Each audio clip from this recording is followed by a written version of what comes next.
ఎక్కడికి వెళ్ళినా వాడిని ఈకాబోద్ అని పిలుస్తున్నారు. వాడికి ఏడుపు ఆగట్లేదు. నా తల్లి నాకెందుకు ఈ పేరు పెట్టిందో, నాకెందుకు ఈ యొక్క దౌర్భాగ్యమైన జీవితం సంప్రాప్తించిందో, నాకెందుకు ఈ వెదగలిగిన జీవితం కలిగిందో అని ఆలోచిస్తూ పడ్డాడు. ఈ రాత్రి చాలా మంది వారి వారి జీవితాల్లో ఎందుకు పేర్లు తగిన జీవితం లేదో చాలా మంది ఆలోచిస్తున్నారు. Somebody is thinking about what they have name to call in their life, but they shall not be preached that one name. పేరుకు తగిన జీవితాలు లేవు, పేరుకు తగిన బ్రతుకు హృదయాలలో లేవు, పేరుకు తగిన ఆనందము జీవితాలలో కనుమరుగైపోయిన రోజులు ఇవి. పేరుకు తగ్గట్టు జీవితాలు లేక, జీవితాలకు తగ్గట్టు పేరు లేక చాలా మంది జీవితాల్లో అస్తవ్యస్తంగా బ్రతుకుతున్నారు. ఈ రాత్రి కొందరు పేర్లు తలంచుకుంటేనే వాళ్ళు అంటారు, కొంతమంది నా దగ్గరకు వచ్చి, మణిబాబు గారు అసలు మా అమ్మ మా నాన్న నాకెందుకు పెట్టారండి ఈ పేరు? ఈ పేరు చాలా దరిద్రపు పేరండి. ఈ పేరు పిలవడన్నప్పుడల్లా, ఈ పేరు పిలిచినప్పుడల్లా నా బతుకు నాకే అసహ్యం అనిపిస్తుంది. నా పేరు వింటే నాకే అసహ్యం. అందుకే యోబు గ్రంథం 10వ అధ్యాయంలో నా బ్రతుకు దినమందు నాకు విసుగు పుట్టెను, నా బ్రతుకు దినమందు నాకు విసుగు పుట్టింది. కొంతమందికి రాత్రి వాక్యం వింటుంటే బ్రతుకు దినం గురించి ఆలోచిస్తున్నారు. మరి కొంతమంది నా పేరుకు తగిన జీవితం లేదని ఆలోచిస్తున్నారు. కొంతమంది చదువుకు తగిన జీవితం లేదని ఆలోచిస్తున్నారు. కొంతమంది జీవితాలకు తగినటువంటి ఆశీర్వాదం లేదని ఆలోచిస్తున్నారు. ఈ రాత్రి రకరకాల మనుషులు ఇక్కడ కూర్చొని ఉన్నారు. The different people are sitting in this place in the last day of meeting. ఈ రాత్రి రకరకాల మనుషులు ఉన్నారు. ఇది జరిగిన కొద్ది రోజులకి ఒక ఊరిలో ఒక సంఘటన జరిగింది. ఆ సంఘటన నేను మీతో చెప్తాను. ఒక భార్యాభర్తలు ఇద్దరు బిడ్డలా లేరని ఎదురు చూస్తున్నారు. వాళ్ళకి ఆశ్చర్యరీతిగా ఒక బిడ్డ పుట్టాడు.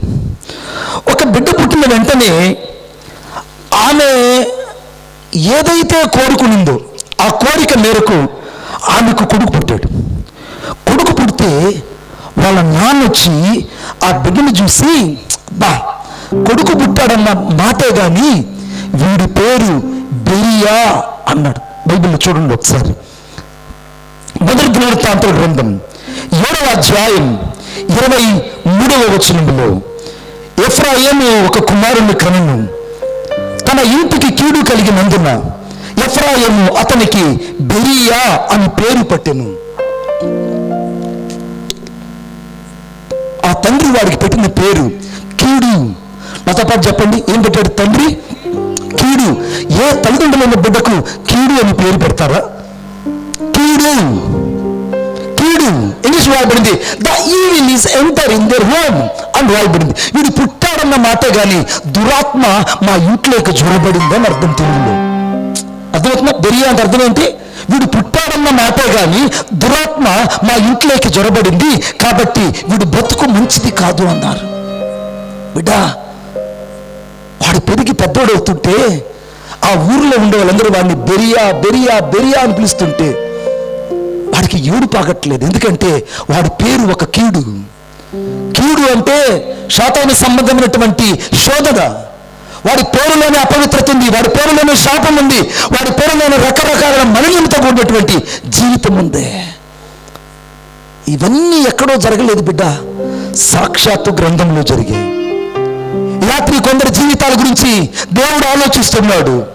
ఈ రాత్రి ఈ వాక్యం అయిపోయే లోపల నీ జీవితంలోకి ఎందుకు శాపం వచ్చిందో, నీ జీవితంలో పేరుకు తగిన జీవితం ఎందుకు లేదో, నీ పేరు రాసి బలరాశి రాసులు నీ జీవితంలో లేదని చాలా మంది గ్రహవాస్తుల కోసం పరిగెడుతుంటారు.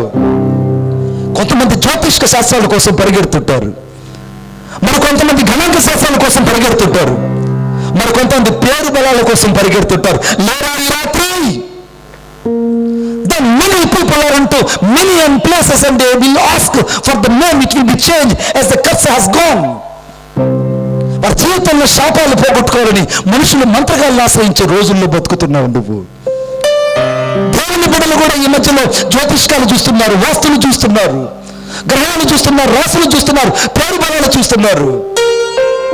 జీవితాలకు తగిన బతుకు లేదు, బతుకు తగిన పేరు లేదు. వాడి పేరు బెరియా అనే మాటకు అర్థం ఏంటంటే వీడు పుట్టాడన్న మాటే గాని కీడు మా ఇంట్లోనే ఉన్నదని వాడికి పేరు పెట్టారండి. ఈ పేర్లన్నీ మీరు తలంచుకుంటే భయం వేస్తుంది కదూ. కానీ ఈ రాత్రి ఒకడున్నాడు, వాడి పేరు వింటేనే ఆ ఊరిలో అందరూ వాడిని చూసి భయపడిపోతున్నారు. వాడి పేరు వింటేనే ఆ ఊరిలో ఉండే వాళ్ళందరూ అసహించుకుంటున్నారు. అదిగో వాడు వస్తున్నాడు. వాడి తల్లి వాడికి ఒక పేరు పెట్టింది. ఆ పేరు ఏంటో తెలుసా? వాడి పేరు ఎబ్బేస్ అనే మాటకు అర్థమంటే తెలుసా? వీడిని వేదన పడి కన్నాడు. I have to pain in my birth after pain of the deliverance. వీడు కన్నానన్న మాట కానీ నా కడుపు మంట చల్లారలేదు. వీడు పుట్టారన్న మాట కానీ నాకు వేదన ప్రారంభమైంది. వీడు కన్నానన్న మాట కానీ నాకు కన్నీళ్ళు ఆగట్లేదు. వీడు పెరిగాడన్న మాట కానీ నా ఇంత సంతోషం లేదనే తల్లిదండ్రులు రాత్రి ఎక్కువ మంది ఇక్కడ ఉన్నారు. ఈ రాత్రి పరిశుద్ధాత్మ దేవుడు ఒక ప్రశ్న నిన్ను వేయము. నిజంగా ఈ వాక్యం ఉంటున్న నేను నీ తల్లికి తండ్రికి సంతోషాన్ని కలుగు చేశావా? నువ్వు క్రైస్తవుడు అయి ఉండొచ్చు, క్రైస్తవుడు కాకుండా పోవచ్చు. లేకుంటే హైందవుడు అయి ఉండొచ్చు, హైందవుడు కాకుండా పోయి ఉండొచ్చు. ఒకవేళ మన ధర్మశాస్త్రాన్ని ఎరిగిన వాడు కాయి ఉండొచ్చు, ఒకవేళ మన ధర్మశాస్త్రాన్ని గ్రహించిన వ్యక్తి అయి ఉండొచ్చు. కానీ ఈ రాత్రి నిజముగా నిన్ను కన్నవారిని నువ్వు ప్రేమించే వ్యక్తిగా ఉన్నావో లేదో ఆలోచించు. పెళ్ళైతే మారిపోయే బిడ్డలు సగం మంది, పెళ్లి కాకముందు కూడా తల్లిదండ్రులను చంపాలని ప్రయత్నించే వాళ్ళు సగం మంది, పెళ్ళైన తర్వాత తల్లిదండ్రులను అర్థం చేసుకోకుండా తీసుకెళ్లి అనాథలుగా వదిలిపెట్టే వాళ్ళు కొంతమంది, పెళ్ళైన తర్వాత భార్యలు వెంబడి వెళ్ళిపోయి తల్లిదండ్రులు తిరస్కరించిన వాళ్ళు సగం మంది. కన్న గుండెల్లో రకరకాల కోతలు ఈ రాత్రి ఉన్నట్టే వీడి తల్లి వాడికి పెట్టిన పేరు, వీడి పేరు ఇక వేదన అన్నది. వీడు బజార్లో నడుచుకొని వెళ్తుంటే అందరూ వాడిని ఏమని పిలుస్తున్నారు? రే వేదన వేదన అని అంటుంటే వాడు పిచ్చోడయి తలగీక్కుంటూ, మా అమ్మకి ఇంక ఏ పేరు దొరక్క, నా అమ్మకి ఇంకా ఏ పేరు దొరక్క, నాకెందుకు ఈ పేరు పెట్టింది భగవంతుడా? నాకు అసలు వేదన నా పేరు ఎందుకు పెట్టింది? అసలు నా పేరుకు తగ్గ జీవితం నా బ్రతుకులో లేదు, బ్రతుకు తగిన జీవితం నా బ్రతుకులో ఎక్కడ కనబడడం లేదు. నా తల్లిని అడుగుదామంటే నా తల్లి కనబడ్డదు, చనిపోయింది. నా బ్రతుకు ఇంకెవ్వరికీ వద్దని గుండెలో బరువెక్కేటట్టు ఏడుస్తున్నాడు యవనస్తుడు. రాత్రి ఇక్కడ కూర్చున్న చాలా మంది యవనస్తులు చదువుకు తగ్గ ఉద్యోగాలు లేవు. బిడ్డల వయసు వచ్చిన వారికి వివాహం చేయడానికి కావలసిన ధనస్థానత కుటుంబాలలో తల్లిదండ్రులకు లేదు. బిడ్డలు ఎదిగారన్న ఆనందం కంటే బిడ్డలు ఎదిగిన తర్వాత తల్లిదండ్రుల గుండెల్లో ఉన్న భారము రోజు రోజుకి బరువెక్కిపోతుంది. కారణం వారి గుండెల్లో వేదన ఉన్నది. వీడు వాళ్ళ అన్నదమ్ముల మధ్యలోకి వెళ్ళాడు. ఎవరో చెప్పారు, రే మీ వాళ్ళు పలానా ఊర్లో ఉన్నారు అబ్బాయి, అక్కడికి పోతావానంటే మా వాళ్ళు నన్ను చారదీస్తారా? నన్నందరూ వేదన అంటున్నారు, నన్నందరూ అసహించుకుంటున్నారు. మా అన్నదమ్ముల మధ్యకి వెళ్తే, అర్థమైందా, మా రక్త సంబంధుల మధ్యలోకి వెళ్తే, ఒకవేళ మా దాయాదుల మధ్యలోకి వెళ్తే నాకేదేదో పట్టడు అన్నం పెట్టకపోరని వీడు వెతుక్కుంటూ వాళ్ళ దాయాదుల మధ్యలోకి వెళ్ళాడు. వాళ్ళ దాయాదుల మధ్యలోకి వెళ్తే బైబిల్లో రాయబడింది, మొదటి దినవృత్తాంతాల గ్రంథం 4వ అధ్యాయం 9వ వచనంలో, వాడు తన సహోదరుల మధ్య ఘనమ కంటే మొదట ఘనహీనత పొందాడని రాయబడింది. వీడు ఘనహీనత పొందాడు, అన్నదమ్ముల మధ్య ఘనహీనతను పొందాడు, కుటుంబాలలో ఘనహీనత కలిగాడు. అందుకే వాక్యం నేను చెప్తున్నా, చూద్దాం దయచేసి. యోబు గ్రంథము, నాతో పాటు అందరూ బైబిల్ తీయాలని నేను కోరుకుంటున్నాను. యోబు గ్రంథం, థ్యాంక్ యూ లార్డ్. యోబు గ్రంథము అనగా 19వ అధ్యాయము 13వ వచనం. ఆయన నా సోదరి జనమును నాకు దూరం చేసి ఉన్నాడు, నా బలవరులు నాకు కేవలము అన్యులుగా మారిపోయారు. ఇప్పుడు వీడికి సోదరి జనం అంటే సాక్షాత్తు తోడబుట్టిన వాళ్ళు అని అర్థం. సోదరి జనం అంటే తెలుగులో మీకు సోదరి జనం అని ఉంది, కానీ ఇంగ్లీష్ బైబిల్ రాయబడింది వారు రక్త సంబంధులంట, వారు తోబుట్టువులంట, వారు తమతో పాటు రక్తం పంచుకొని పుట్టిన వారట. వారికంట వీడు ఎలాగ కనబడ్డాడంటే ఆ సోదరి జనం అందరూ కూడా ఒక అన్యుడిగా మారిపోయాడు. బజార్లో వీడిని చూస్తే చీ వాడు ఆ దారిలో పోతున్నాడు రా, మన పక్క దారిలోకి వెళ్ళిపోతాడు రా, వాడు ఏమన్నా ఒక రూపాయి అడుగుతాడేమో రా, వాడు ఏమన్నా ఒక రూపాయి ఏమన్నా మనం అడిగితే ఈ సమయంలో వాడి ముఖం చూసి ఇవ్వడానికి మాకు ఏమాత్రం కూడా ఇష్టం లేదు. ఈ బజార్లో కనబడితే ఆ బజార్లో వెళ్ళిపోతున్నాడు. తన బంధువులకి, తన సోదరి జనములకి అనగా ఎరిగిన వారికి వాడు అన్యులుగా మారిపోయాడు. ఇంకొక మాట చెప్పనా, 14వ వచనంలో నా బంధువులు నా వద్దకు రాకున్నారు, నా బంధువులు నా వద్దకు రాకున్నారు, నా ప్రాణ స్నేహితులు నన్ను మరిచిపోయినారు. వీడికి ఆఖరికి ఎప్పుడో చిన్నప్పుడు కొంతమంది స్నేహితులు ఉండేవాళ్ళు, వాళ్ళు కూడా వీడిని గుర్తించట్లేదు. వాడిదొక బతుక, వాడిదొక జీవితమా? ప్రాణ స్నేహితులు వాడిని మర్చిపోయారు, రక్త సంబంధాలకు అన్యుడైపోయాడు, సోదరి జనాన్ని దూరం అయిపోయాడు. చివరికి వాడు అనాథ బతుకైపోయి ఇక చావే శరణ్యమని అటు ఇటు తిరుగుతూ ఉన్నాడు. చావే శరణ్యమని అటు ఇటు తిరుగుతున్నాడు. ఈ రాత్రి చాలా మంది ఇక్కడ కూర్చొని ఆలోచిస్తున్నారు, అయ్యో నా జీవితంలో ఎందుకు నేను ఆశీర్వాదం పొందలేకపోతున్నాను, ఎందుకు నా జీవితంలో సేవకు తగిన పరిచయం నేను చేయలేకపోతున్నాను, ఎందుకు నా జీవితంలో విశాలతలో కనుక దేవుని యొక్క శక్తిని నా జీవితంలో అనుభవించలేకపోతున్నాను, ఎందుకు నా బతుకులోకి ఆశీర్వాదం అనేది కనబడడం లేదని చాలా మంది రాత్రి ఏడుస్తున్నారు. కొంతమంది అడిగితే చెప్తారు, అయ్యా నాకు పెళ్ళయ్యి 9-10 ఏళ్ళు అయిందయ్యా, నన్ను నా యొక్క అత్తవారింటి వాళ్ళందరూ గొడ్డుపోతాడంటున్నారయ్యా, వాళ్ళ మధ్య నేను బతకలేక నా భర్తకు భారంగా మారిపోయి ఎటున్నా వెళ్ళి నేను చచ్చిపోదామనుకుంటే ఎక్కడో ఒక ఆశ ఉందయ్యా, నా దేవుడు నా జీవితంలో మేలు చేస్తాడని, నా దేవుడు తిరిగి నాకు మేలు చేస్తాడని ఎక్కడో నాకు ఆశ ఉందయ్యా, ఈ ఒక్కసారి మళ్ళా ఎగ్జామ్ రాస్తే నేను పాస్ అవుతానని, నాకెక్కడో ఆశ ఉందయ్యా, ఈ ఒక్కసారి మళ్ళా నేను ఇంటర్వ్యూకి వెళ్తే నాకు ఉద్యోగం వస్తుందని. రైతు అనుకుంటాడు, ఈ ఒక్కసారి నాకు ఆశ ఉందయ్యా, ఇన్ని అప్పులున్నా పర్వాలేదు, మళ్ళా నేను ఈ రాళ్ల భూమిని దున్ని అలా నేను విత్తనాలు వేస్తాయ్యా, తగిన పంట రాకపోయినా నా అప్పులు తీరకపోయినానని ఈ రాత్రి గుండెలు బాదుకునే వాళ్ళు ఇక్కడ లేకపోలేదు, వడ్డీలు కట్టే వాళ్ళు లేకపోలేదు. దుఃఖాన్ని అనగా చేతైనటువంటి అనుభవాన్ని హృదయంలో ఉంచుకొని అనేక మందికి నిస్సహాయతగా, అనేక మందికి అపహాస్యాస్పదంగా మారిన వాళ్ళు ఈ రాత్రి ఇక్కడ లేకపోలేదు. ఈ రాత్రి రకరకాల బాధ కలిగిన హృదయాలు ఇక్కడ కూర్చొని ఉన్నాయి. ప్రతి పుస్తకాన్ని తెరచి చదివితే తెలుస్తుంది ప్రతి పేజీలో ఉన్నటువంటి కన్నీళ్ళ వద. ఈ పిల్లవాడి జీవితం కూడా ఒక కన్నీళ్ళ వదగానే మిగిలిపోయింది. ఈ పిల్లవాడి జీవితం కూడా ఒక నిరీక్షణకు ఆధారమైన జీవితంగా మారిపోయింది.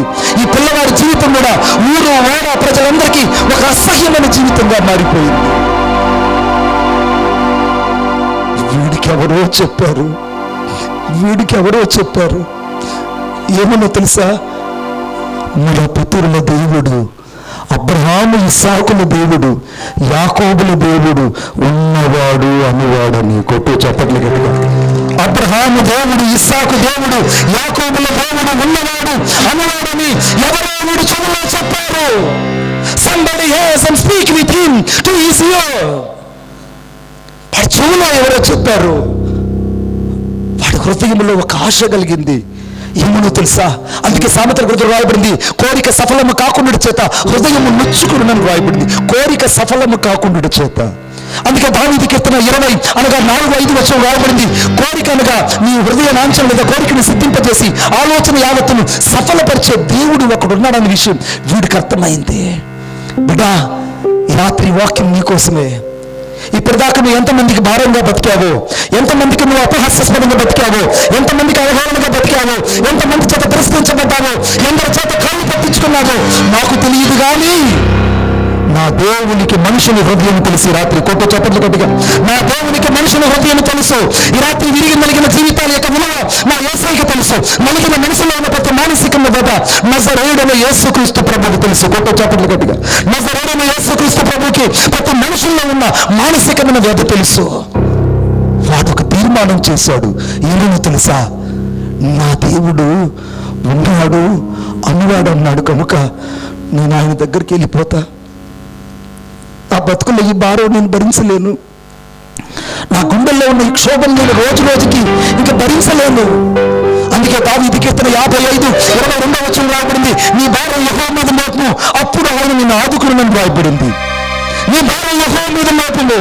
వీడి హృదయంలో ఒక స్థిర నిర్ణయం చేశాడు, నా భారాన్ని దేవుని మీద మోపుతా, నా బ్రతుకు భారాన్నంతా దేవుని మీద మోపుతా, నా హృదయంలో చేతైన ప్రతి అనుభవాన్ని యేసయ్య మీద మోపుతారని ఒక్కసారిగా వాడు యేసయ్య దగ్గరికి వచ్చి ఆయన దగ్గర మోకరించి అడుగుతున్నాడు, అయ్యా అయ్యా నా బ్రతుకు ఎలా ఉందో నీకు తెలుసయ్యా, ఒక్కసారి నా ప్రార్థన ఆలకించవాని ఎలుగెత్తి ఆకాశం వైపు చేతులెత్తి అడుగుతున్నాడు. కొంటూ చప్పట్లు గట్టిగా, ఎలుగెత్తి ఆకాశం వైపు చేతులెత్తి అడుగుతున్నాడు. ఈ రాత్రి నువ్వు ఆశ్రయించాల్సింది మనుషులను కాదు. అందుకే వాక్యం రాయబడింది, మనుషులు నమ్ముకున్న కంటే యెహోవాను ఆశ్రయించడం మంచిది, అనగా విరాజులను ఆశ్రయించడం కంటే యెహోవాను ఆశ్రయించడం మంచిది. ఇలా మీకా గ్రంథం 7వ అధ్యాయం 6వ వచనం రాయబడింది, నీ ముఖ్య స్నేహితులు ఎందు నమ్మిక ఉంచదు, రియల్ అంటే ద బెస్ట్ ఫ్రెండ్. నీ ముఖ్య స్నేహితులు ఆదుకుంటాడు అనుకుంటున్నావు కదూ, నీ ముఖ్య స్నేహితులు నిన్ను ఆదుకోరు. నీ రక్త సంబంధం నీ ముఖం చాటేసుకుంటారు. నీ భార్య తరపున నీ బంధువులు, నీ భర్త తరపున బంధువులు నిన్ను చేదైన వాడుగా చూస్తారు. కానీ రాత్రి నువ్వు యేసయ్య పాదాలు పట్టుకుంటే, యేసయ్య సన్నిధిలోకి వచ్చి నువ్వు మోకరిస్తే నీ తల ఆకాశములోకి ఎత్తబడుతుంది. కొట్టు చప్పట్లు గట్టిగా, నీ తల ఆకాశములోకి ఎత్తబడుతుంది. వీడి మోకాళ్ళు భూమి మీద ఆనాయండి. వీడు ఇశ్రాయేలు దేవుడి దగ్గరకు వచ్చి ఆయన గూర్చి విని ఆయనకు మొరపెట్టడం ప్రారంభించాడు. తెలుగులో అక్కడ మొరపెట్టుట అని రాయబడింది. మొర అంటే మీకు అర్థమయ్యేటట్టు చెప్తా. బైబిల్ గ్రంథంలో మొదటిసారి మొర అనే పదము ఎక్కడ ఉందంటే, ఆది కాండములో దేవదూతలు భూలోకానికి వచ్చేటప్పుడు సొదొమ గొమొర్రా యొక్క ప్రజల యొక్క మొర దేవుని వద్దకు చేరినదో లేదో చూద్దాము అని దేవదూతలు ముందుకు వచ్చారట. అంటే పరలోకాన్ని విడిచి భూలోకానికి వచ్చారు. మొర అంటే ఒక మనిషి చివరి సమయంలో పెట్టే ఒక ఆఖరి కేక, చివరి సమయంలో పెట్టే ఆఖరి కేక. ఇప్పుడు ఈ పిల్లవాడు చేస్తున్న ఒక పని, చివరి సమయంలో ఒక ఆఖరి కేక ఒకటి పెడదాం అనుకున్నాడు. ఈ రాత్రి నా దేవుని సన్నిధికి వచ్చిన నీవు ఒక చిన్న మొర దేవునికి పెట్టు, ఒక చిన్న మొర దేవునికి పెట్టు. నువ్వు మొరపడతా వినాలని ఆయన చెవులు నీ వైపు తిప్పబడ్డాయి. నువ్వు మొరపడతా నీ హృదయాన్ని దేవుడు తాకాలని ఆయన మనసు నీ వైపు తిప్పబడింది. నీకు అర్థం కావట్లేదు, నీకు అర్థం కావట్లేదు. నీ బ్రతుకు నువ్వు మోస్తున్నావు, నీ కుటుంబ భారాన్ని నువ్వు మోస్తున్నావు, నీ కుటుంబ బాధ్యత నువ్వు మోస్తున్నావు. కనుకనే నువ్వు నష్టపోతున్నావు, కష్టపడుతున్నావు. నీ కుటుంబానికి యేసయ్య యజమానుడైతే, నీ బిడ్డలకు యేసయ్య తండ్రిగా మారితే, నీ కుటుంబానికి యేసుక్రీస్తు ప్రభు యజమానుడు, ఆయనకు నువ్వు ఒక దాసుడుగా దాసురాలుగా మారిపోతే నీ కుటుంబానికి రాత్రి కొదువలే ఉండవు. కొట్ట చెప్పట్లు, నీ కుటుంబానికి కొదువలే ఉండవు. ఈ పిల్లోడు దేవుని సన్నిధిలో మోకరించి గుండెలు బాదుకుంటున్నాడు. ఆడు చేసిన మొదటి ప్రార్థన ఏంటో తెలుసా? చదవండి నాతో పాటు దయచేసి, నాతో పాటు చదవండి దయచేసి. Thank you Jesus. నిశ్చయముగా అనగా 10వ వచనం, మొదటి దినవృత్తాంతముల గ్రంథం 4వ అధ్యాయం 10వ వచనం, నన్ను నిశ్చయముగా ఆశీర్వదించు అని అన్నాడు. వాడు దేవుణ్ణి ఏమడిగాడంటే మొదట నన్ను ఆశీర్వదించు అన్నాడు.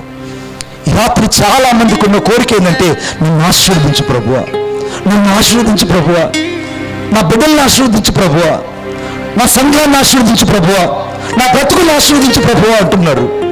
కానీ ఆశీర్వాదం ఆశీర్వాదం ఆశీర్వాదం అంటే ఆశీర్వాదం రాదు బిడ్డ. నేను కూడా చాలాసార్లు దేవుణ్ణి అడిగాను, ప్రభువా నన్ను ఆశీర్వదించు, ప్రభువా నన్ను ఆశీర్వదించు, ప్రభువా నన్ను ఆశీర్వదించంటే ప్రభు అన్నాడు, నువ్వు ఎప్పుడైనా ఆశీర్వాదాన్ని చూచావా అని అన్నాడు. అసలు ఆశీర్వాదాన్ని చూడడం ఏంటి చూడా? Are you see the blessing? నువ్వు ఎప్పుడైనా ఆశీర్వాదాన్ని చూచావా అని అంటే నేను అన్నాను, అసలు ఆశీర్వాదం అంటేనే ఒక పదం కాదయ్యా, ఆశీర్వాదం అంటేనే ఒక పదం కాదయ్యా, మరి ఆశీర్వాదాన్ని చూడడం ఏంటి అని అంటే అప్పుడు దేవుడు నాతో చెప్పాడు ఏమన్నాడు తెలుసా? ఆశీర్వాదం ఆశీర్వాదం అడుగుతున్నావు, ఆ ఆశీర్వాదం అంటే మొదట తాకి చూడగలిగిన ఆశీర్వాదాన్ని నాకు ఇవ్వు ప్రభువా అని అడుగన్నాడు. కొట్టు చెప్పండి గట్టిగా. ఈ రాత్రి ఆశీర్వదించంటే సరిపోదు బిడ్డ. ఆశీర్వదించి సరిపోదు. తాకి చూడగలిగిన ఆశీర్వాదాన్ని నీకు ఇవ్వాలని దేవుడు కోరుకుంటాడు రాత్రి. దయచేసి నాతో పాటు చూడండి. Thank you Jesus, wonderful Jesus. అందరూ ఒకసారి బైబిల్ తీయాలని నేను కోరుకుంటున్నాను. ఆదికాండం 28వ అధ్యాయం 4వ వచనం. నీకును నీతో కూడా నీ సంతానమునకును అబ్రహాముకు అనుగ్రహించిన ఆశీర్వాదము దయచేయునుగాక అని అతనిని దీవించును అని రాయబడింది. ఆశీర్వాదం పేరేముంది అక్కడ? అబ్రహాము ఆశీర్వాదం. అందరూ చెప్పండి నాతో పాటు, అబ్రహాము ఆశీర్వాదం. చెప్పండి గట్టిగా, ఇంకో గట్టిగా చెప్పండి. ఈ ఊరు ఆశీర్వదించబడబోతుంది రాత్రి. ఈ ఊరిలో ఉన్న పెద్దలు దీవించబడబోతున్నారు. ఈ ఊరిలో ఉన్న సంఘాలు దీవించబడబోతున్నాయి. ఈ ఊరిలో ఉన్న ప్రతి కుటుంబము ఈ రాత్రి దీవించబడబోతుంది. అయితే నీకు ఆశీర్వాదం కావాలి అని అంటే అది వస్తువు కాదు బిడ్డ. కారు కొనుక్కోవడం, ఫ్రిడ్జ్ కొనుక్కోవడం, టీవీ కొనుక్కోవడం, ఇవి కాదురా ఆశీర్వాదాలు అంటే. అవన్నీ earthly things. It will be call to the earthly things. అది భూ సంబంధమైన వాటి కొరకుగా ఈ రాత్రి దేవుని అడగాల్సింది. అబ్రహాము ఆశీర్వాదము నాకివ్వు అని అడగాలి. కొట్టు చప్పట్లు గట్టిగా. అబ్రహాము ఆశీర్వాదము నాకివ్వు. ఈ రాత్రి నిస్వార్థకుడైన, సేవకుడైన, కుటుంబంలో ఉన్న విశ్వాసమైన ఎవరైనా సరే అబ్రహాము ఆశీర్వాదం నాకు కావాలి ప్రభు అని ఈ రాత్రి దేవుని పాదాలు పట్టుకో. ఈ పిల్లలు అడిగింది ఒకటి, ఏమైనా తెలుసా? నీవు నన్ను ఆశీర్వదించు, అయితే నాకు అబ్రహాము ఆశీర్వాదం నాకు కావాలి. ఎందుకు అబ్రహాము ఆశీర్వాదం అంటే మీకు చెప్తాను. అబ్రహాము కానాను నుండి, అంటే మెసొపొతేమియాలో నుంచి, అనగా కానాను నుంచి, అనగా ఆయన యొక్క thank you Jesus, wonderful Jesus. Abraham ఆ చంద్రదేవతను ఆరాధించేటప్పుడు అక్కడి నుంచి ఆయన బయలుదేరి ఒక్కసారిగా ఆయన కానానుకు ప్రయాణం చేశాడు. ఆయన ప్రయాణం చేసి వెళ్తూ ఉంటే మీరు నమ్మండి, అబ్రహాము ఎక్కడెక్కడైతే ప్రయాణం చేసి మజిలీలు వేసి గుడారాలు వేశాడో అక్కడే ఇప్పుడు పెట్రోల్ బావులు కొన్ని కోట్ల బిలియన్లు అందులో దాగి ఉన్నాయి. కొట్టు చెప్పాలి గట్టిగా, ఇంకా గట్టిగా. సైంటిస్టులకు అర్థం కాలేదు. వాళ్ళు అంటున్నారు, ఇదేంత ఆశ్చర్యమయ్యా, అబ్రహాము గుడారం వేసిన చోట, మక్కేళ్ళ గుడారం దగ్గర గుడారం వేస్తే అక్కడ పెద్ద పెట్రోల్ బాగుంది. ఇప్పుడు బేతాళులో గుడారం వేస్తే ఆ గుడారం దగ్గర పెద్ద పెట్రోల్ బావి, ప్రపంచానికి సరిపోయేంత పెట్రోల్ ఒక్క బేతేలు బావి దగ్గరే ఉంది. ఆమేన్. 3 హాయిలో గుడారం వేస్తే హాయిలో అద్భుతమైన పెట్రోల్ బావి ఉన్నది. అబ్రహాము నడిచినంత దూరము, అబ్రహాము గుడారం వేసినంత దూరము ఎక్కడ చూసినా పెట్రోల్ ఖనిజాలతో నింపబడి ఈ ప్రపంచం అంతా ఒక్క అబ్రహాము ఆశీర్వాదంతో నడుస్తుంది. కొట్టు చెప్పండి గట్టిగా. నీ ఇంట్లో ఉన్న బండి నడవాలన్నా, నీ కారు నడవాలన్నా, చివరకు నీ జీవితంలో ఏది కదలాలన్నా పెట్రోల్ డీజిల్ లేకుండా కదలదు. ఇది కదలాలంటే అబ్రహాము ఆశీర్వాదమే ఈ ప్రపంచానికి ఆధారమైంది. కొట్టు చెప్పండి గట్టిగా. అబ్రహాము ఆశీర్వాదాన్ని దేవుణ్ణి అడుగు. కొంచెం మానిటరీ సౌండ్ పెంచు, కొంచెం వాల్యూమ్ పెంచు. నువ్వు ఎక్కడో కాన్సన్ట్రేషన్ పెట్టు, మానిటరీ సౌండ్ పెట్టు. Just go and talk to him. 2 ద్వితీయోపదేశకాండం 23వ అధ్యాయం 5వ వచనం నేను చదువుతున్నాను, చూడండి. అయితే నీ దేవుడైన యెహోవా బిలాము మాట వినకుండును, నీ దేవుడైన యెహోవా నిన్ను ప్రేమించును గనుక నీ దేవుడైన యెహోవా నీ నిమిత్తము ఆ శాపమును ఆశీర్వాదముగా చేశాను. ఆమేన్ చెప్పండి గట్టిగా. చెప్పాలి గట్టిగా. ఆశీర్వాదం కావాలన్న మాత్రం ఈరోజు చెప్తారు. ఆశీర్వాదం కావాలనుకున్న చెప్తారు. నీకు రాత్రి గొప్ప ఆశీర్వాదం దేవుడిని పంపించబోతున్నావు. నీ ఇంటికి పోయే లోపల ఒక దేవదూత నీ కుటుంబంలో నిలబడి ఆశీర్వాదాలతో నేను ఎదుర్కోబోతుంది. ఆశీర్వాదాల పరంపర వర్షము నీ కుటుంబం మీదకి రాబోతుంది. ఆ ఆశీర్వాదం పేరు ఏంటంటే, ఒక బిలామని ఒక పాస్టర్ వచ్చి ఆ ఊరందరినీ శపించమంటే దేవుడు ఏం చేశాడంటే, అతడు శపించడానికి వెళ్తే ఆ శాపాన్ని ఆశీర్వాదకరంగా మార్చేశాడు. కొట్టు చప్పట్లు గట్టిగా, ఇంకా గట్టిగా. ఈ రాత్రి శాపాలు ఆశీర్వాదకరంగా మారిపోతాయి. గుర్తుపెట్టుకో, శాపాలు ఆశీర్వాదకరంగా. అబ్రహాము ఆశీర్వాదము మొదట ఏం చేస్తుందంటే నీ శాపమైన జీవితాన్ని ఆశీర్వాదకరంగా మార్చేస్తుంది. ఎక్కడెక్కడైతే నీ కుటుంబానికి చేతబడి చేశారు, ఎవరైతే నీ పిల్లలకు చేతబడి చేశారో, ఎవరైతే నీ కుటుంబానికి తాంత్రిక శక్తులు చేసి నీ కుటుంబాన్ని పాడు చేశారో, వారందరి ఎదుట నా దేవుడి రాత్రి శాపాన్ని కొట్టేయబోతున్నాడు. ఈ వ్యాపారానికి వ్యతిరేకంగా చేయబడిన శాపాలు కొట్టివేయబడబోతున్నాయి. నీ కుటుంబానికి వ్యతిరేకంగా చేయబడిన శాపాలు కొట్టివేయబడబోతున్నాయి. నీ పిల్లలకు వ్యతిరేకంగా చేయబడిన శాపాలు కొట్టివేయబడబోతున్నాయి. ఈ రాత్రి శాపాలు ఆశీర్వాదకరంగా మారిపోబోతున్నాయి. The every curses it will becomes to the blessing from the Lord. నీ శాపాన్ని దేవుడి రాత్రి ఆశీర్వాదకరంగా ఎందుకు చేయాలనుకుంటాడంటే నీకోసం నా యేసయ్య శాపగ్రాహిగా మారిపోయాడు. కొట్టు చప్పట్లు గట్టిగా. నీకోసం యేసయ్య శాపగ్రాహిగా మారిపోయాడు. అనుకుంటున్నాడు, అమ్మో నా దేవుని దగ్గరకు వస్తే నా శాపం పోతుందయ్యా, నా శాపం పోతుందంటే దేవుడు అంటున్నాడు, బిడ్డ నువ్వు నా దగ్గరకు వచ్చావయ్యా, నీ శాపాల పరంపర నాకు తెలుసు, నీ శాపాల పరంపర నాకు తెలుసు. ఇప్పటిదాకా నీ జీవితంలో శాపాలమయంగా నువ్వు బతికావు. అయితే ఈ రాత్రి నీ శాపాలన్నీ నేను ఆశీర్వాదకరంగా మార్చేస్తున్నాను. గొప్ప చెప్పండి గట్టిగా. నీ శాపాలు ఆశీర్వాదకరంగా మార్చేస్తున్నాడు. ఏ ఊరిలో నువ్వు ఒక శాపగ్రస్తుడిగా మారావు, ఏ రక్త సంబంధుల మధ్య ఒక శాపగ్రస్తుడిగా మారావు, ఎవరి మధ్యలో నువ్వు ఒక శాపగ్రాహిగా మిగిలిపోయావు, వారందరి మధ్య ఈ రాత్రి నీ శాపమైన జీవితము ఆశీర్వాద జీవితంగా మారిపోబోతుంది. కొత్త చెప్పండి గట్టిగా. ఆశీర్వాదకరమైన జీవితంగా మారిపోతుంది. ఆశీర్వాదకరమైన బ్రతుకుగా నువ్వు మారిపోబోతున్నావు. ఆశీర్వాదకరంగా నువ్వు జీవించబోతున్నావు. ఇది అబ్రహాం ఆశీర్వాదం అంటే. It will be cursed with the blessing of Abraham.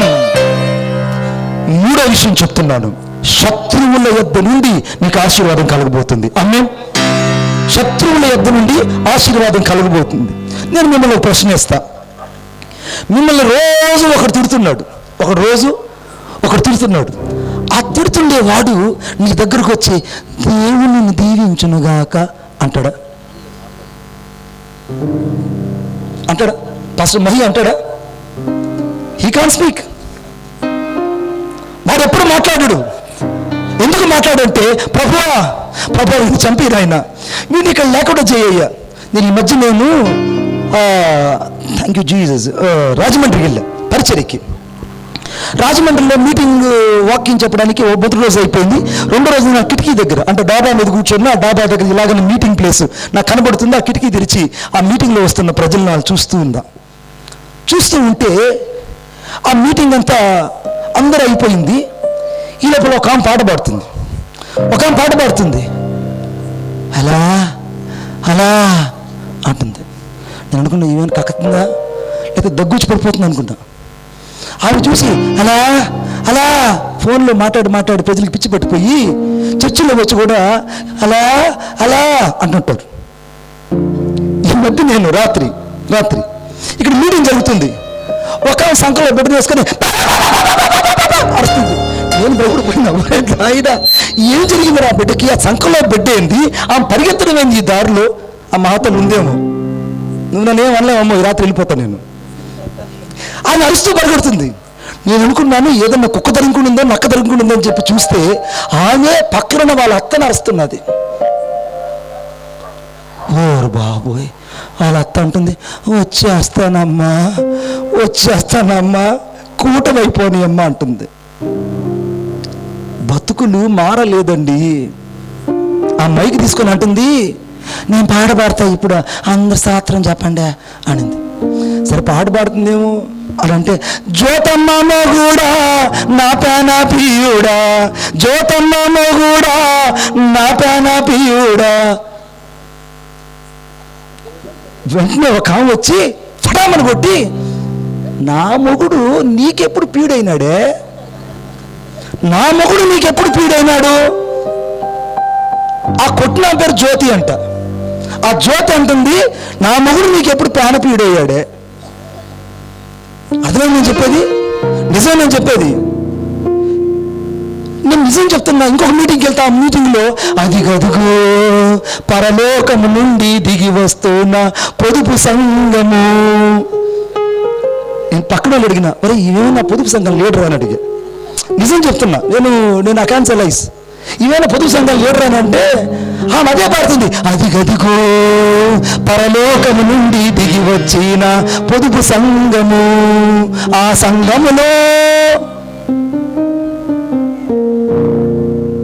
బతుకులు మారలా. ఆశీర్వాదాలు కావాలంటే మొదట బతుకులు మారాలి. శ్రేష్టమైన ఆశీర్వాదం నీ కుటుంబంలోకి రావాలంటే మొదట పాత్ర శుభ్రంగా ఉంటేనే లోపలకు శ్రేష్టమైన ఆహారం వస్తుంది. ఈ రాత్రి నీ జీవితంలో ఒక దీవెన చూడాలంటే శత్రువులు ఎదుట నువ్వు దీవెన పొందినంతగా ఆశీర్వదించబడాలి. హల్లెలూయా. శత్రువులను దీవించడం సాధ్యమేనా? నేను ఆ చర్చిలో నన్ను పెట్టాను, నాకు ఇదే పని. మా అన్న అంటాడు, నీకే కనబడుతుంటాయి ఇవన్నీ, నీకే కనబడుతుంటాయి ఇవన్నీ. అవును, రాత్రి 1 గంట రాత్రి నేను కూర్చొని చలి కాసుకుంటున్నా. చలి మీకు ఉందో లేదో నాకు అంత చలి. ఆ చలికి నేను పొయ్యి దగ్గర కూర్చొని అరే సంసారా సంసారా అని అంటున్నాడు. ఒరే నాయన ఈడోడ్రా ఇంత రాత్రిలో సంసారం అంటున్నాడు అని అంటే ఆ లాస్ట్ ఉంటాడు పేరు సంసోన్ అంటాడు, పేరు సంసోన్ అంట. ఆ పిల్లోడు బయటకు వచ్చి చక్కగా ఉన్నాడు. ఆ బిడ్డ వీడు వాడికి పిలవడం చేతగాక ఒరే సంసారా సంసారా లేరా నిద్ర తలబగలు కొడదామంటున్నాడు 1 గంటకి. మీరు అర్థమైపోతుంది మీకే వాటికి. తిన్న కడుపులుగా బయట రావు, తేపులు రావు, అర్థమైందా? ఇంకా ముక్కుల నుంచి ఆవిరి బయట పోలా. నాకు తెలుసు అనుకున్నారు మీరు. I saw that watching everything in this place. I saw them yesterday night what have happened in this place. తిన్న మీ కడుపులకు తెలుస్తాయి. నేను చర్చిలో కూర్చొని ఉంటే ఒక విధవరాలు వచ్చింది. వందనాలు నాయనా అనింది. అమ్మ వందనాలమ్మా అని అంటే నేను ప్రార్థన చేసుకుంటున్నాను అయ్యా అనింది. చేసుకోమ్మా, నేను కూడా సాయంత్రం మీటింగ్ కోసం విజ్ఞాపనలో ఉన్నాను, చేసుకోమ్మా అన్న. ఆమె వెంటనే మోకరించి కొంగిటి కప్పుకొని యేసయ్యా నువ్వు ఉన్నావయ్యా, నువ్వు నా కోసం దిగి వస్తావయ్యా, నువ్వు వచ్చేసావయ్యా అనింది. నాకు భయం సాపకి చూసుకుంటున్నా, ఏంద్ర ఇవి చేతపడి చేస్తుందా లేకపోతే ఏంది నాకు అర్థం కాదు. నువ్వు వస్తావయ్యా, నువ్వు ఎదురాళ్ళ పక్షంగా వాద్యమాడే దేవుడివయ్యా, నువ్వు వచ్చి నా అల్లుడు తలకాయని లారీ కింద నిమ్మకాయ దొక్కించినట్టు దొక్కిచ్చేయాడింది. నిజం, నా అల్లుడు తలకాయని లారీ కింద నిమ్మకాయ దొక్కినట్టు కచ్చ తొక్కిచ్చేయ్యా, నువ్వు తొక్కేయ్యా, నువ్వు ఉండకూడదయ్యా, అతూగా ఉండకూడదయ్యా అనింది. నేను చెప్పకూడదయ్యా అండి, నేను చెప్తే మళ్ళీ అసలే మీరు పోస్ట్ గ్రాడ్యుయేట్ చేస్తున్నారు, మీరు దీంట్లో పోస్ట్ గ్రాడ్యుయేట్ చేస్తున్నారు, చచ్చిపోవాలయ్యా అనింది. నేను అనుకున్నాను ఇవి చేతపడి చేస్తుందా చర్చిలో, లేదంటే మంత్రాలు అల్లుడి మీద పంపిస్తుందా అని నేను అట్లే చూస్తుంటే అన్నది, అయ్యా మణి బాబా నువ్వు కూడా ప్రార్థనలో ఏకీభవించయ్యా అనింది. నేనెందుకు మా ప్రార్థనలో నువ్వు చేతపడి చేస్తున్నావు కదా అల్లుడి మీద అంటే, వాడు బతకూడదయ్యా, ఈరోజు వాడిని లేపేస్తాడయ్యా నా దేవుడు. అప్పుడు ఒక మాట అన్నా, అమ్మా అసలే నువ్వు విధవరాలు, నీ కూతురు విధవరాలు అయిపోతే అర్థమైందా, అసలే ఏం పేరు నాయన ఆ ఇంట్లో రూతు, నయోమి, తర్వాత ఓర్ఫా 3 విధవరాళ్ళు అయితే బోయాజిని ఆడ తెచ్చేది అంటారు నాయన. ఆలోచించు, బోయాజిని ఆడ తెచ్చేది. అటు చేయకూడదమ్మా, తప్పంటే నీకు తెలుసు మైబాబు గారు, వాడు చేసిన చిత్రవేద అంతా ఇంత కాదు, వాడు చావాలి రాత్రి. మళ్ళా నా 2 చేతులు దండం పెట్టి చెప్తున్నా, ఈ రాత్రి నువ్వు దీవించబడాలంటే నీ శత్రువులను ఆశీర్వదించు. మొదట కొట్ట చెప్పండి కనుక, నీ శత్రువులను ఆశీర్వదించు. ఎవరెవరైతే నీకు వ్యతిరేకంగా మాట్లాడుతున్నారో, ఎవరైతే నీ బిడ్డలు శపించారో, ఎవరైతే నిన్ను తక్కువ చేసి మాట్లాడారో, ఎవరైతే నిన్ను చాలాసార్లు అసహ్యంగా మాట్లాడారో, వారందరి వైపు చేతులు చాచి యేసయ్యా ఆ కుటుంబం దీవించబడును గాక, వారి బిడ్డలు దీవించబడును గాక, వారి యొక్క పిల్లలు దీవించబడును గాక. నువ్వంటే శత్రువులను ఎప్పుడైతే నువ్వు దీవిస్తావో అప్పుడు నువ్వు దేవుని కుమారుడు కుమార్తె అయిపోతావు. దేవుని కుమారుడు కుమార్తెలు అయిపోతావు. అబ్రహాము ఆశీర్వాదంలో 3వది ఏంటంటే శత్రువుల ఎదుటి నుంచి దీవెన వస్తుందంట. చూడండి నాతో పాటు దయచేసి 1 సమూయేలు గ్రంథం 26వ అధ్యాయం 25వ వచనం. 26వ అధ్యాయం 25వ వచనం. ఏమో చదువుతున్నా బైబిల్లో, చదువుతాను. చదవండి సార్. అందుకు సౌలు నాయన చదువు. అందుకు సౌలు నాయనా నీవు ఆశీర్వాదం పొందుదువుగాక, నీవు ఘనకార్యములను పూనుకొని విజయమునందుదువుగాక. దావీదుతో శత్రువు అయిన సౌలు దావీదును దీవించారు. ఇది శత్రువు చేత దీవెన పొందడం అంటే. కొట్టు చెప్పండి గట్టిగా, ఇంకా గట్టిగా. ఈ రాత్రి ఎవరెవరైతే నిన్ను నీ బిడ్డలు శపించారో గుర్తుపెట్టుకో. ఎవరెవరైతే నిన్ను నీ పిల్లల్ని శపించారో, ఎవరైతే నీ ఇల్లు బాగుపడకూడదు, నీ కుటుంబం బాగుపడకూడదు, నీకు ఇల్లు వాకిలు ఉండకూడదు అన్నారో, వాళ్ళే నీ దగ్గరకు వచ్చి నీ దేవుడిని దీవించును గాక అని ఈ రాత్రి అనుభూతున్నారు. కొట్టు చెప్పండి గట్టిగా. ఎవరెవరైతే నీకు శాపనార్థాలు పెట్టారో వారిని దీవించుదురుగాక అనే. ఇప్పుడు సౌలు ఏమంటున్నాడు, ఏ సౌలు అయితే దావీదుని వెతికి చంపాలనుకున్నాడు, మామూలుగా చంపాలనుకున్నాడా? ఏమండి పెళ్ళైన భార్య భర్తని అటైతే ఎతికి ఎతికి ఏడన్నా ఇప్పుడు ఉంటాడో పోతాడో నాకు తెలియదు, కానీ ఉంటాడో పోతాడో నాకు తెలియదు. అందుకే భార్యకి సెల్ ఫోన్ కొనియకూడదు, భర్త సెల్ ఫోన్ ఉండకూడదు. ఒక ఆమె నా దగ్గరకు వచ్చి మణి బాబన్నా ప్రార్థన చేయండి, నా ఘోరం జరిగిపోయిందే అని అన్నాడు. ఏమైందమ్మానంటే నా భర్త సెల్ ఫోన్లో అదిగో చూడు అనింది. నాకెందుకు లేమ్మా అవన్నీ, చెప్పమ్మా ప్రార్థన చేస్తానంటే నా భర్త మొదట ఐరిస్ పెట్టుకున్నాడు. నేను కళ్ళు నిద్రపోయేటప్పుడు తీసేసా, కళ్ళు తెరిచి తీసేసా. ఆ తర్వాత ప్యాటర్న్ పెట్టుకున్నాడు. అప్పుడు కూడా నిద్రపోయేటప్పుడు తాగినట్టుగా ఏముంటుంది, మొత్తం ఉంటుందిగా, ఆ మొత్తం చేయిట పట్టుకొని ఏం తిప్పింది, సెల్ ఫోన్ ఓపెన్ అయిపోయింది. వీడు వాళ్ళ భార్య కంటే తెలివైనడు. కొంతమంది రాక్షసులు అయితే రాక్షసులు మింగే బ్రహ్మ రాక్షసులు ఉంటారు. హల్లెలూయా. నాకు తెలుసు ఆ విషయాలు. నేను చెప్తే పేరు చెప్తే మీరు ఆశ్చర్యపోతారు. మీరు చూడండి, భార్య రాక్షసు అయితే భర్త బ్రహ్మరాక్షసుడై ఉంటాడు. ఎందుకంటే ఆ భార్యను భరించాలంటే వీడు ఖచ్చితంగా బ్రహ్మరాక్షసుడై ఉండాలి. హల్లెలూయా. కాబట్టి అందరూ బతికి బస్ స్టాండ్ నిలబడి ఉన్నారు. ఇలాంటి ఆధార్ కార్డులు తీసుకుని వెళ్ళిపోతారంటే జాగ్రత్త. ఆడవాళ్ళు ఏమనగా నిన్నల్లో అన్నారో వాళ్ళు కనపడరు ఇక. ఎందుకంటే ఆధార్ కార్డులు ఉన్నంత వరకు ఆ ఆడవాళ్ళు ఇళ్లలో ఉంటారండి. అది పోయినట్టు ప్రార్థన చేయండి, అప్పుడు ఇళ్లలో ఉంటారు.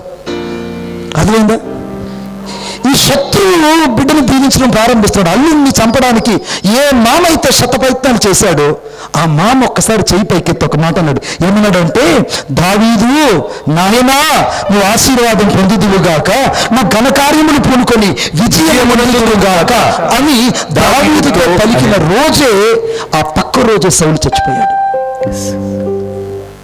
దావీదు మనసులో ఉన్న కోరిక తెలుసా, చచ్చే లోపల శత్రువు గుండెల్లో స్థానం సంపాదించాలి. కొట్టు చప్పట్లు గట్టిగా, ఇంకా గట్టిగా.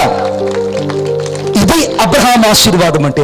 అబ్రహాం ఆశీర్వాదంలో మూడవ క్వాలిటీ ఏంటంటే శత్రువు గుండెల్లో సాక్ష్యం సంపాదించడం, నేను తిట్టే వాళ్ళ గుండెల్లో సాక్ష్యం సంపాదించడం. ఎవరెవరైతే నేను ద్వేషిస్తున్నారో, ఎవరెవరైతే నేను తిరస్కరిస్తున్నారో వాళ్ళ దగ్గర ఈ రాత్రి నువ్వు దీవెన పొందినంతగా వారి మనసులు నీ వైపుకు తిప్పుకొందువుగాక, వారి మనసులు నీ వైపుకు తిప్పుకొందువుగాక. వారి మనసులో ఎప్పుడైతే నువ్వు స్థానం సంపాదిస్తావో వారిని దీవించడం ప్రారంభిస్తారు. ఈ బిడ్డ చేసిన ప్రార్థన మొదటిది ఏంటంటే, నువ్వు నన్ను ఆశీర్వదించు అన్నాడు. ఆమేన్ చెప్పండి గట్టిగా. రెండవది ఏమన్నాడు చూడండి ఒకసారి నాతో పాటు. నిశ్చయముగా నన్ను ఆశీర్వదించు. రెండవదిగా నా సరిహద్దులను విశాలపరచు అన్నాడు. స్తోత్రం చెప్పండి గట్టిగా, ఇంకా గట్టిగా చెప్పండి. సరిహద్దులను విశాలపరచన్నాడు. అంతే. అంటే దేవుని ఏమని అడిగాడు ఈ కుర్రోడంటే, ఆకాశం చేతులు ఎత్తి, అయ్యా నువ్వు నా సరిహద్దులను విశాలపరచు అన్నాడు. అంటే దేవుని ఆశీర్వాదం తరువాత ఏం కోరుకుంటాడంటే, నీవు నాకు విశాలత ఇవ్వబోతున్నావు. ఆమేన్ చెప్పండి గట్టిగా. ఇరుకులో నుంచి విశాలత ఇవ్వబోతున్నావు. ఆమేన్ చెప్పండి గట్టిగా. ఇరుకులో నుంచి విశాలత ఇవ్వబోతున్నావు. ఆమేన్ చెప్పండి గట్టిగా. ఇరుకులో నుంచి విశాలత ఇవ్వబోతున్నావు. ఆమేన్ చెప్పండి గట్టిగా.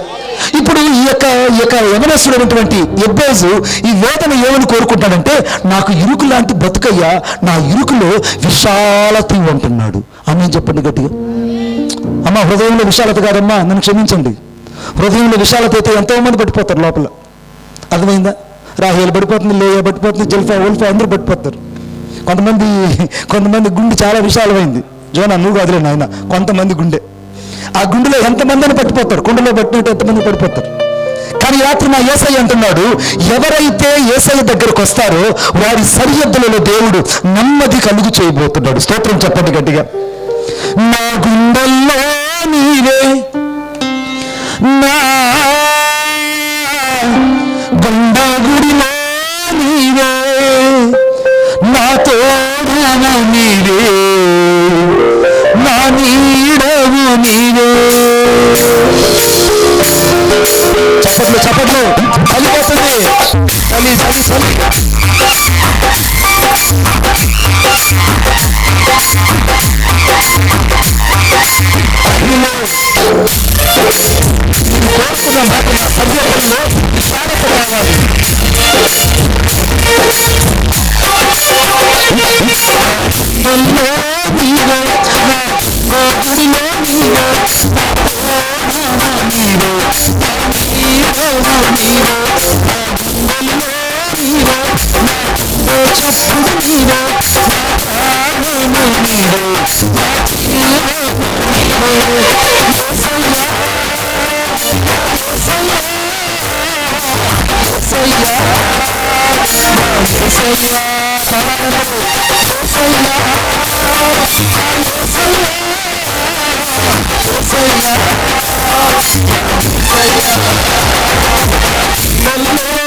స్తోత్రం చెప్పండి, హల్లెలూయా చెప్పండి గట్టిగా.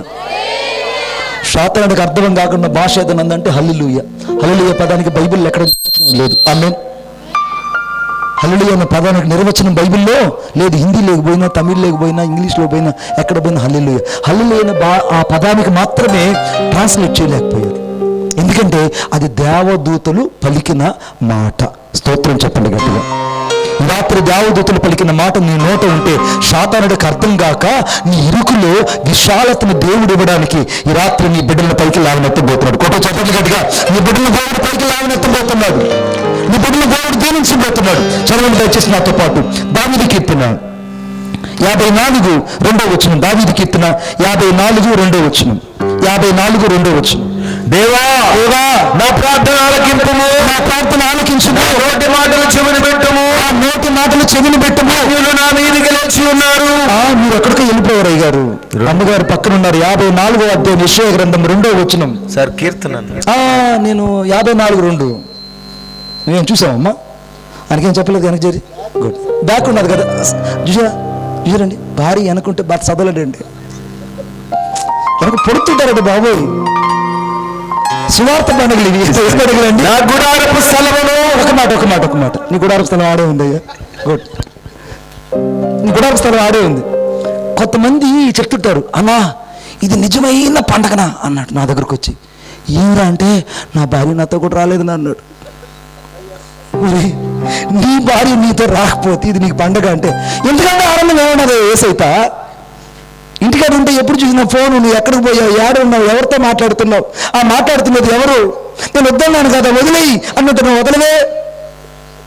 ఎవరు చెప్పలేడు పాపం నేను. ఎందుకంటే ఎవరు నేనేం చెప్తాడు, ఎంతకాలం చెప్తాడండి. ఆ ఒట్టి మాటే కాదు, ఆ వరమంతో చెప్తున్నాడు. ఒట్టి మాటే కాదు, ఆ ఒట్టి మాట నమ్మ గట్టి మాట అయిపోయింది భార్య భర్తల మధ్య. ఈ రాత్రి తెరవెనకలు ఏదో ఉందనుకుంటున్నావు మన కుటుంబంలో. నీ కుటుంబంలో దేవుడు ఇరుకులో ఉన్న నీ కుటుంబాన్ని ఈ రాత్రి నుంచి ఒక విశాలతలోకి తీసుకురాబోతాడు. కొట్టు చప్పట్లు గట్టిగా.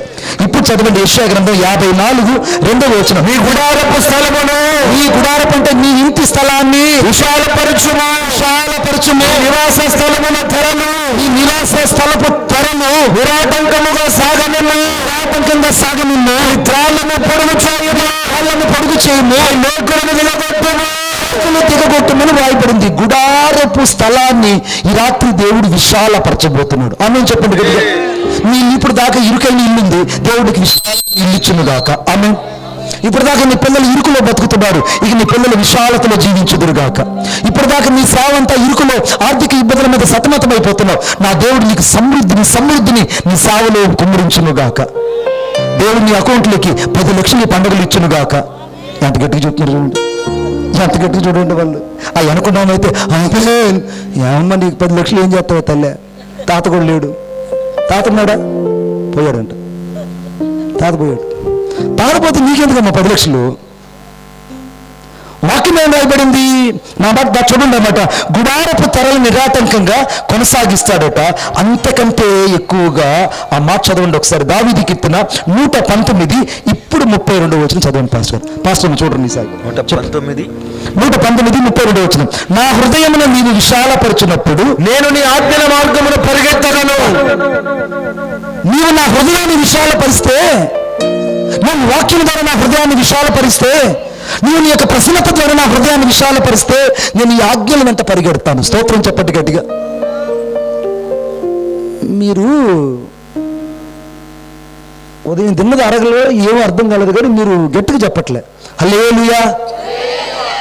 ఇంకొంచెం గట్టిగా బిగించి హల్లెలూయా. ఇప్పుడు రైజ్ అప్ అయ్యారండి బాబు. అరగదు సామాన్లు నాకు తెలుసు.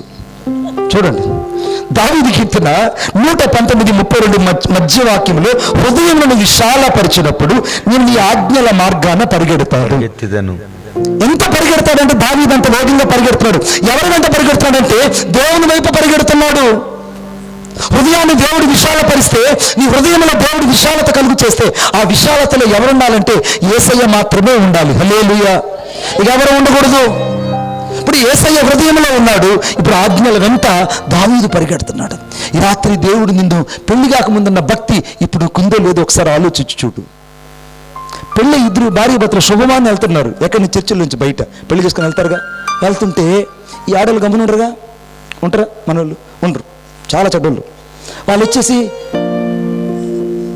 అరే ఇంత కర్రీగా ఉంది, నీకు మంచి దొండపండు లాంటి అమ్మాయి దొరికిందే, ఇక నీకు ప్రార్థన లేదు బో అనింది. నిజం, ఇక నీకు ప్రార్థన లేదు అనింది. ఇంత కర్రీ లాంటి నీకు షయానికి నవ్వాగట్లే, వీడికి నవ్వాగట్లే. అరే ఇంత కర్రీ లాగుంటే నీకు దొండపండు లాంటి ఈ అమ్మాయి దొరికిందా? దొండపండు లాంటి ఈ అమ్మాయి నీకు దొరికిందా? ఇక నేను ఎవరు పట్టుకోలేరురా, వీడికి ప్రార్థనలే, ఈ చర్చిలే, ఈ పాటలే అని అనగానే వాడు సుఖంగా సంసారం చేసుకుంటాడండి. చెప్పండి, ఇంకేది? అట్టటోళ్ళు కూడా లేకపోలేదండి. పెళ్లి కాకముందు దేవా దేవా దేవా అని అరుస్తుంటారు కొంతమంది రాత్రిపూట. రోజు ఇంట్లో ప్రార్థన చేస్తుంటే ఆ ఇంట్లో వేకుజాను ఒకడు, అయ్యా అయ్యా నా ఎముక నాకు ఇచ్చేయ్యా, నా ఎముక నాకు ఇచ్చేయ్యా, ఇస్తావా ఈ వేసయ్యా అన్నాడు.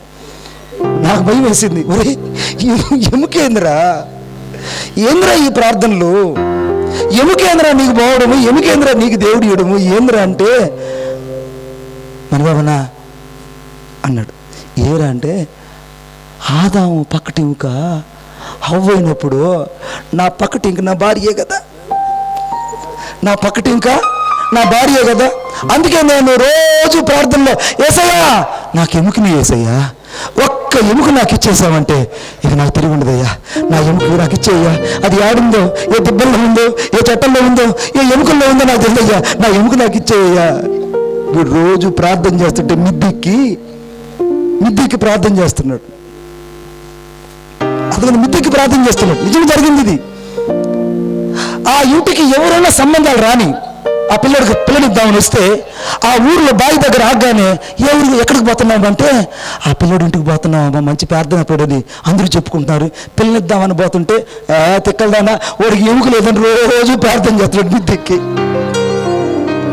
రోజు వాడు ఎముక లేదని ప్రార్థన చేస్తుంటే పక్కటి లేనివాడికి నీ యొక్క బిడ్డను తీసుకుని ఇచ్చి ఏం సంసారం చేయించుకుంటావు పెళ్ళే పడే సంబంధం లేదు, ఏం లేదు గుండెని.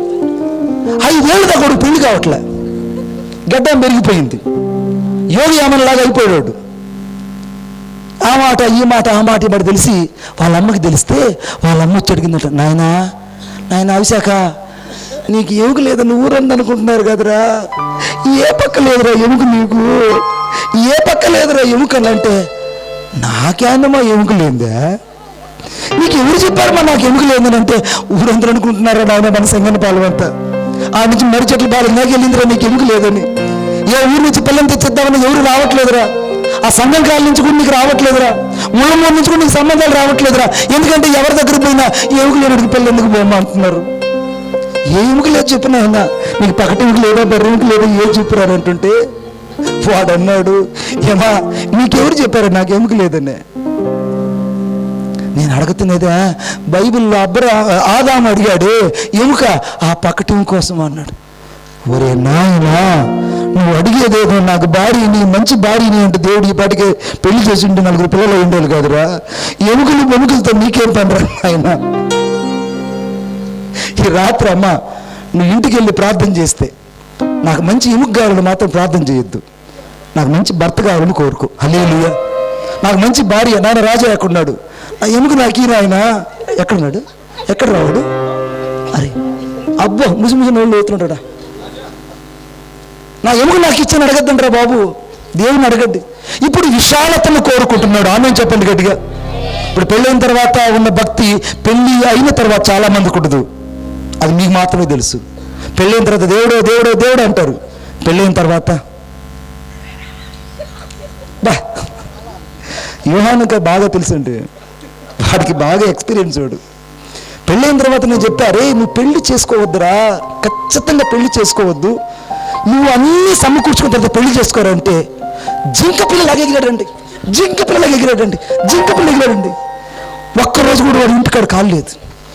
ఏంద్రుడు జింక పిల్లలాగా ఎగురుతున్నాడు అని అంటే, లేడా వాడు ఇంట్లో లేడా, ఎప్పుడు ఫోన్ చేసి ఇంట్లో లేడన్నారు. ఎక్కడికి పోయాడంటే వాళ్ళకి ఇంట్లోనే ఉండడం లేదంటే, వాడు జింక పిల్ల ఎగిరినాడంటే. జింకను పడ్డానికి వేట ఉంటుందా ఉండదండి. ఒకడు వాళ్ళు వేసాడండి, వాళ్ళు వేస్తారండి, ఖర్చు వేస్తారు వాడి మీద. ఖర్చు వేసిన వెంటనే పెళ్ళి అయిపోయింది. పెళ్ళి నేనే చేశా. ఆ రోజు వాడిని యగాదిగా చూసుకున్నా నేను, ఇటు చూసుకున్నా. ఎందుకు చూసుకున్నానంటే వీడు ఆరంభంలో ఉన్న భక్తి ఇప్పుడు కనబడాలా లేదా అని కోరుకుంటే యేసయ్య దయ వల్ల అప్పుడప్పుడు జ్వరం వచ్చినట్టు వచ్చినా యేసయ్య వాడిని బతికించి బస్టాండ్ల దాకా నిలబెట్టాడు. కొట్ట చెప్పలు గట్టిగా. ఈ రాత్రి చాలా మందికి చెప్తున్నా నేను, నీ హృదయంలో విశాలత కొరకు నువ్వు ప్రార్థిస్తున్నావు, నీ జీవితంలో దేవుడు ఖచ్చితంగా విశాలత ఇస్తాడు. విశాలత వచ్చిన తరువాత నువ్వు దేవుని ఆజ్ఞల వెంట పరిగెత్తడం ఆగిపోకూడదు. స్తోత్రం చెప్పండి గట్టిగా, ఇంకా గట్టిగా. 3వ బిడ్డ ఒక ప్రార్థన చేశాడు. 3వ ప్రార్థన ఏమని ప్రార్థన చేశాడంటే, నీ హస్తము నాకు తోడుగా ఉంచయ్యా అన్నాడు. ఆమె చెప్పండి గట్టిగా. ఏం కోరుకున్నాడు? నీ హస్తము నా తోడుంచయ్యా చాలు, ఇక నాకెవ్వరు వద్దు, నీ హస్తము నా తోడుంచయ్యా అన్నాడు. ఎంత అద్భుతమైన ప్రార్థన చేశాడంటే, ఈ యొక్క వేదన నీ కుర్రోడు నీ హస్తము నా తోడుంచితే చాలయ్యా, ఇక నాకు ఏది వద్దయ్యా అన్నాడు. ఎందుకు దేవుడు హస్తాన్ని కోరుకున్నాడంటే వాక్యంలో రాయబడింది, సంఖ్యాకాండం 11వ అధ్యాయం 23వ వచనంలో రాయబడింది, నా బాహుబలం ఏమైనా తక్కువైందా, నా మాట నీ ఎడల నెరవేరలో లేదో నువ్వు ఇప్పుడు చూస్తావన్నాడు. ఆమేన్ చెప్పండి గట్టిగా. దేవుని యొక్క బాహుబలము ఎంత శక్తివంతమైందంటే అంత శక్తివంతమైంది. దేవుని యొక్క హస్తము ఈ ఆకాశాన్ని జానతో అలాగా కొలిసేసిందండి. ఈ జానతో ఆకాశాన్ని దేవుడు అలాగా కొలిచేశాడు. మీకు అద్భుతం మాట చెప్పిన పర్వతాలు అంటే మీరు చూస్తున్నట్టు ఈ మూడు చుట్టుపక్కల కొండలు కాదండి, ఈ పక్కన కనబడుతున్నాయి కొండలు. వచ్చేటప్పుడు అక్కడెక్కడ గంగారమా, ఏ ఊరది? నావు సీఎం గుర్తు కాదురా నాయన, వచ్చేదారులు గుడి చిన్న చెట్లన్నీ ఉంటాయి. గంగారం, మా దొంగారం కాదమ్మా గంగారం. ఆ గంగారంలో వచ్చేటప్పుడు పెద్ద పెద్ద కొండలు ఉంటాయి.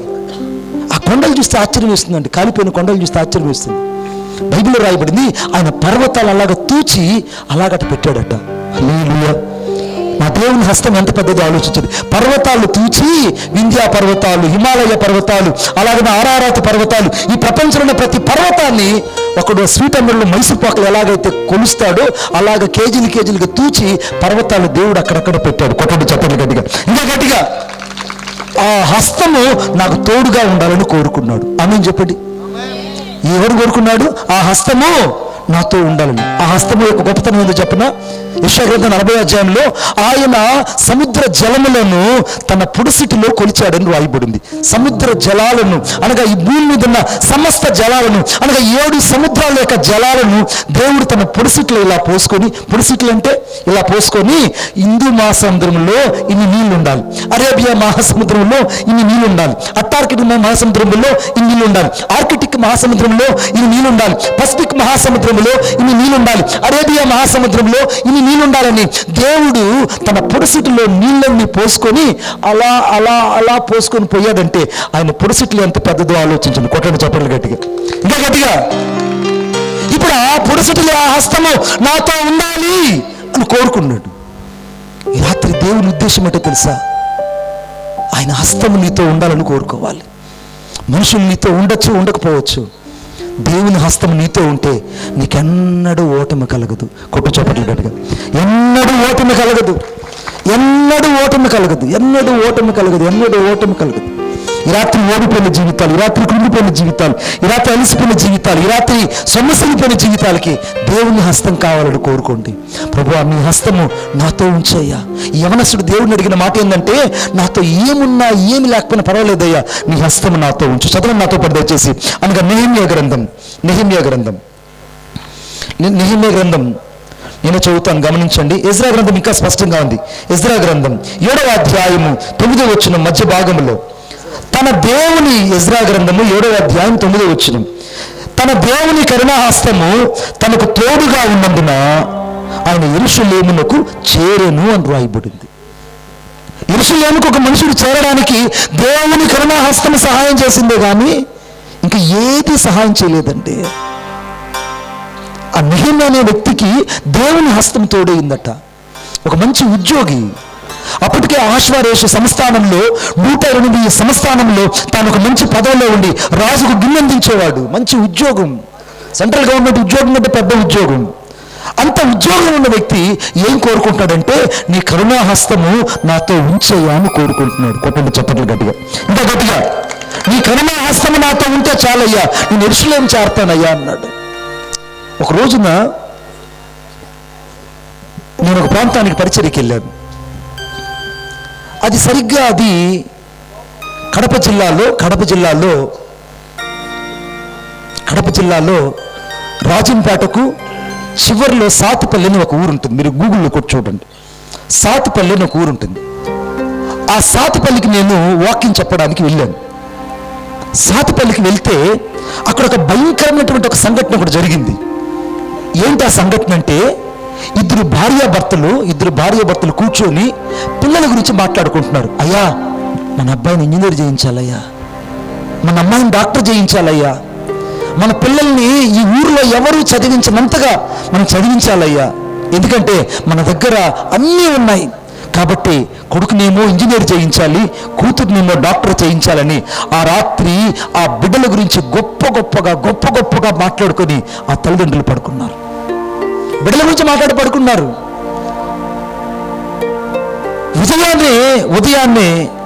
ఉదయాన్నే లేచి వాళ్ళు వెళ్ళి చూస్తే ఇద్దరు బిడ్డలు కుప్పగూలి మంచం మీద చచ్చిపోయి ఉన్నారు. మంచం మీద చనిపోయి ఉన్నారు. హృదయ విదాకరమైన సంఘటన ఇది. వాళ్ళ గుండెలు బాదుకుంటూ ఏడుస్తూ ఉంటే అందరూ అడుగుతున్నారు, అమ్మా ఎలా జరిగిందంటే ఎవ్వరూ చెప్పలేకపోయారు. తీరా ఫోరెన్సిక్ రిపోర్ట్స్కి వెళ్ళి ఆ రిపోర్ట్స్ వచ్చాయి. ఆ రిపోర్ట్స్లో ఏం చెప్పారంటే, వాళ్ళు ఆ రాత్రి బియ్యాన్ని తిని థమ్సప్ తాగారట. పిల్లలిద్దరూ థమ్సప్ తాగారంట. అంటే క్వాంటిటీకి మించి థమ్సప్ తాగారు. థమ్సప్ తాగిన వెంటనే దగ్గు మిఠాయిలు ఉంటాయిగా, పప్పర్ మిఠాయిలు, దాన్ని ఏమంటారు మీరు, పప్పర్ మిఠాయిలు. ఆ దగ్గు మిఠాయిలు, ఆ హాల్స్ మిఠాయిలు అక్కడ ఉంటే ఆ హాల్స్ మిఠాయిలు తీసుకొని ఇద్దరు నోట్లో వేసుకొని చల్లగా చప్పరిచ్చారు. అసలు థమ్సప్ తాగి ఈథైన్ ఆల్కహాల్ అనేటువంటి ఆ యొక్క హాల్స్ అనే చాక్లెట్ కానీ తింటే ఇమ్మీడియట్గా చచ్చిపోతారు, సైనైడ్గా మారిపోతుంది. ఈ సైన్స్ చెప్తున్నమాట. సైనైడ్గా మారిపోయి ఆ రాత్రికి రాత్రి బిడ్డలిద్దరు చచ్చిపోయారు. ఏం జరిగింది అర్థం కాక వాళ్ళ గుండెలు బాదుకుంటే ఫోరెన్సిక్స్ రిపోర్ట్స్ వచ్చిన తర్వాత తెలిసింది, థమ్సప్ తాగిన వెంటనే వీళ్ళిద్దరూ ఆ మిథైల్ ఆల్కహాల్ సంబంధించినట్టు 2 తిన్నారు. అది సైనైడ్గా మారిపోయింది. బిడ్డలిద్దరు నిద్రలోని రక్తం ఆగి చచ్చిపోయారు. వారి కళలన్నీ ఏమైపోయాయి, వారి కోట్ల కొలది ఆస్తి ఏమైపోయింది, వాళ్ళ ఐశ్వర్యం అయిపోయింది, వాళ్ళ సంపద ఏమైపోయింది. ఆలోచించండి బిడ్డా, ఈ రాత్రి దేవుని కరుణాహస్తం లేకపోతే మనం ఒక్క క్షణం కూడా బతకలేము. కొట్టు చప్పట్లు గట్టిగా. ఒక్క నిమిషం కూడా మన సంతోషంగా ఉండలేము. ఒక్క నిమిషం కూడా బజార్లోకి వెళ్ళిన వాడు ఇంటికి తిరిగి రాలేడు. దేవుని కరుణాహస్తమే యెరూషలేముకి ఏ రీతిగా మహిమను చేర్చిందో, ఈ రాత్రి దేవుని కరుణాహస్తమే నిన్ను నీ బిడ్డల్ని క్షేమకరంగా చేరుస్తుంది. గమ్యాలు కొట్టండి చప్పట్లు గట్టిగా. క్షేమకరంగా చేరుస్తుంది. నేను ఒక క్రైస్తవ సమాధికి కార్యక్రమానికి వెళ్ళాను. ఆ సమాధి కార్యక్రమంకి వెళ్తే ఆమె ఏడుస్తున్న నాతో చెప్తుంది, మణిబాబా నా భర్త బజార్కి వెళ్ళాడు, చేపలు తీసుకొచ్చాడు, ఇంట్లో ఇచ్చాడు. నేను బయట నుంచి వచ్చి గుమ్మంలో వచ్చి నా భర్త బైక్లోనే ఉన్నాడు, చేపలు తీసుకొని వెళ్ళాను. మాయ్ చేపలు అన్నీ రెడీ చేయమాయి, నేను వస్తానన్నాడు. ఈ లోపల అయ్యా ఎక్కడికి వెళ్తున్నావు అని అంటే, ఏమి లేదు బండి నేను ఆ పక్కన పార్క్ చేసి వస్తాను చెట్టు కింద, నువ్వు ముందు చేపలు రెడీ చేయన్నాడట. భర్త తెచ్చాడు ప్రేమతోనని ఆ పిచ్చిది పరిగెత్తుకుంటూ వెళ్ళి కడుగుతూ ఉంది. ఓ వికృతమైన శబ్దం వచ్చింది. ఏతను పరిగెత్తుకొని రాగానే భర్త రక్తపు మడుగులో పడిపోయినాడు. ఒక పెద్ద లారీ, సిమెంట్ లారీ కంటైనర్ ఆ భర్తను గుద్ది అలాగే వెళ్ళిపోయిందండి. భర్త రక్తపు మడుగులు అక్కడికక్కడికి నేలకి అలాగా అరటిపండులాగా నుజ్జునుజ్జైపోయాడు. తెచ్చిన చేపలు ఎవరు తినాలి, వాళ్ళు ఆలోచించినటువంటి ఆలోచనలు ఎవరు సొంతం అవ్వాలి, వారు కట్టుకున్న ఆశల సౌదాలు ఏమవ్వాలి, ఆలోచించండి బిడ్డ. దేవుని కరుణాహస్తమే నిన్ను గమ్యానికి చేరుస్తుంది. కొట్టు చప్పట్లు గట్టిగా. దేవుని కరుణాహస్తమే పట్టడన్నం తీయపట్టు చేస్తుంది. దేవుని కరుణాహస్తమే నీ జీవితంలో క్షేమమును కృపను దయచేస్తుంది. మా మినిస్ట్రీలో సరిగ్గా నవంబర్ మాసంలో ఒక కుటుంబానికి, అంటే వాళ్ళు గ్రూపేషన్ అని పిలిచారు. నాకు టైం లేకుండా నేను గ్రూపేషన్కి వెళ్ళలేకపోయాను. ఎవరినో వేరొక బ్రదర్స్ని పంపించాను. వాళ్ళు వెళ్ళారు, గ్రూపేషన్ చేశారు, ప్రార్థన చేశారు, నాతో చెప్పారు. నేను కూడా ఫోన్లో ప్రార్థన చేశాను. ప్రార్థన చేసిన తరువాత శుక్రవారం గ్రూపేషన్ అయింది. ప్రభువారు వింటున్నారు.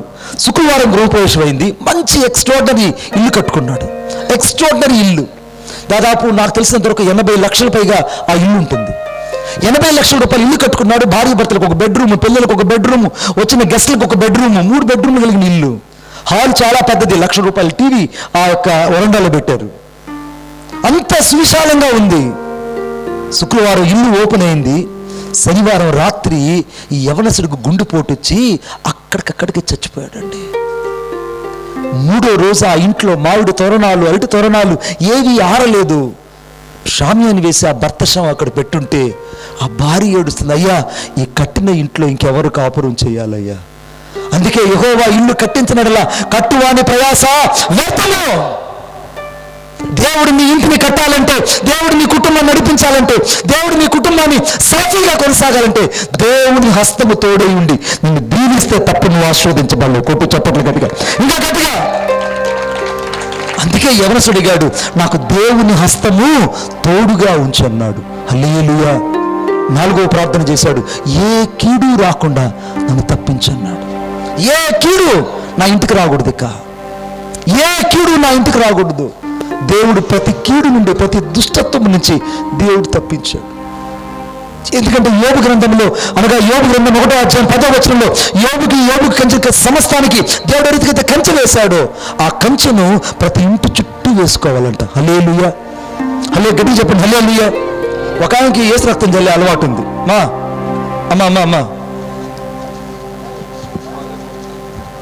పరలోకం దాకా వెళ్ళిపోయింది. ఆ గేట్లు తీసేసింది. ఇప్పుడు గేట్లు తీసేసింది, నాకు తెలిసి గేట్లు తీసేసింది. ఆ పక్కన వాళ్ళు చెప్పండి, కైకుడు ఒక మాట సొల్లుంగమ్మా. కైకుడు అంటే చెయ్యి సార్ చెప్పండి. దేవుడు ప్రతి కీడు నుండి మనల్ని తప్పించబోతున్నాడు. పక్కన వాళ్ళకి చెప్పండి అమ్మా, ప్రతి కీడు నుండి ఇలా ఊపండి, వాళ్ళని ఇటు ఊపండి. నువ్వు పోవద్దనండి, కరెంట్ షాక్ కొట్టినట్టు ఇటనండి. గుడ్. యోబు గ్రంథం 1వ అధ్యాయం 10వ వచనంలో ఏ కీడు రాకుండా యోబు చుట్టూ దేవుడు కంచి వేశాడట. ఒక ఆమె ఏం చేస్తుంటే మంచి భక్తి పర్రాలు ప్రతిరోజు ఏసు రక్తాన్ని గ్లాసులో నీళ్ళలో తీసుకొని ఏసు రక్తం చేయం చల్లుతుంటుంది. అసలే వాళ్ళ ఇంట్లో భర్తకి చలి ఎక్కువ, మూర్ఛ వ్యాధి కలిగిన వాడికి మంచినీళ్ళు చల్లితే ఏమవుతుందండి? ఆలోచించి, మూర్ఛ చల్లితే మంచినీళ్ళు చల్లితే ఏమవుతుంది? ఇంకాస్త బిగుసుకుపోతాడు. మనమంటే బిగుసుకుపోయినాడు. అలా అన్నాడంట, అమ్మా ఎవరైనా నీకు ఏసు రక్తం చల్లమని చెప్పిందంటే మా పాస్టర్ గారు చెప్పినాడు, ప్రతిరోజు ఏసు రక్తం చల్లమన్నాడన్న. అన్నదంట, అతను అన్నాడంట, అమ్మాయి ఏసు రక్తం రోజు చల్లుతున్నా బాగుంది, ఆ పక్కింట్లో కూడా చల్లకూడదు అన్నాడంట. మన ఇంట్లో ఏసు రక్తం చల్లడం, పక్కింట్లో ఏమనంటే ఆ పక్కింట్లో ఉండేవాళ్ళు రోజు నాతో తగాదేస్తున్నారు, తగాదేస్తే మరి నీకు వాళ్ళ మీదకి ఎందుకు చల్లాలంటే వాళ్ళెవరు ఆ ఇంట్లో ఉండకూడదు అన్నాడు అంటాడు. వాళ్ళెవరు ఆ ఇంట్లో ఉండకూడదు అన్నాడట. మళ్ళా చెప్తున్నా, నువ్వు ఎప్పుడైతే ఇతరుల కీడు కోరుకుంటావో కీడు నిన్ను వెంటాడి తరుగుతుంది. అందుకే ఈ మధ్య చాలా మంది యూట్యూబ్లో రీల్స్లో ఒక మాట చెప్తుంటారు, ఏమనంటే నీ కీడు, ఏమన్నది నీ కర్మ, ఇంకోటి ఏంటండి జాషువా ఇక్కడ ఈయన ఏం చెప్పాడు, నీ యొక్క కర్మ లేదా నీ యొక్క కర్మ సిద్ధాంతం నిన్ను వదిలిపెట్టదు అంటుంటారు వాళ్ళు. చూసారా, కర్మ సిద్ధాంతం అంటే నువ్వు ఏది విత్తుతావో అది కోస్తావు బిడ్డ. ఏ కీడు రాకుండా దేవుడిని తప్పించాలని ఈ పిల్లవాడు మోకరించి దేవుణ్ణి అడిగితే వాక్యం రాబడింది. ఇప్పుడు చదవండి నాతో పాటు. మనకు మొదటి దినవృత్తాంతాలు గ్రంథం అందరూ బైబిల్ తీయాలని కోరుకుంటున్నాను. మొదటి దినవృత్తాంతాల గ్రంథం 10వ అధ్యాయం 4వ అధ్యాయం 10వ వచనం. ఏ కీడు రాకుండా నన్ను తప్పించమని ప్రార్థింపక దేవుడు ఎబ్బేజు మనవి చేసిన దానిని అతనికి దయచేసెను. ఆమేన్ చెప్పండి గట్టిగా. ఏదైతే దేవుని సన్నిధిలో ఈ 4 మాటలు అడిగాడో ఆ 4 మాటలు దేవుడు ఈ బిడ్డకి దయచేశాడు. ఈ బిడ్డ దీవించబడ్డాడు. ఇప్పుడు ఆమేన్ చెప్పండి గట్టిగా. ఈ బిడ్డ దీవించబడి వాళ్ళ అమ్మ అనుకుంటుంటుంది, లైవ్లో చూసి ఏమనుకుంటుందంటే, నా బిడ్డని సింగన్న పాలెం తీసుకెళ్ళి నిన్నటి రోజున నురుగ్గక్కే వాళ్ళలాగా చేశాం. ఈరోజు చూస్తే వాడికి గోతాల సంచి తగిలిచ్చి వీడు ఎంత డిగ్నిఫైడ్గా ఉంటాడో నాకు తెలుసు. వీళ్ళ అమ్మగాని ఇక్కడ వచ్చి ఉంటే నేను ఇక్కడ ఉన్న స్టేజ్ మీద ఏమండి నా కొడుకు ఒక్కడేనా, ఆడు యోహాను గడికి వేయించు, లేకుంటే నాన్న గడికి వేయించు, లేకుంటే పోతే ఆడినాడు వాడు దొంగకుడు జాషువా గడు వాడికి వేయించు. వీడికి ఎందుకండి పసిబిడ్డాడు? ఈ పసిబిడ్డ దేవుడు దీవించును గాక.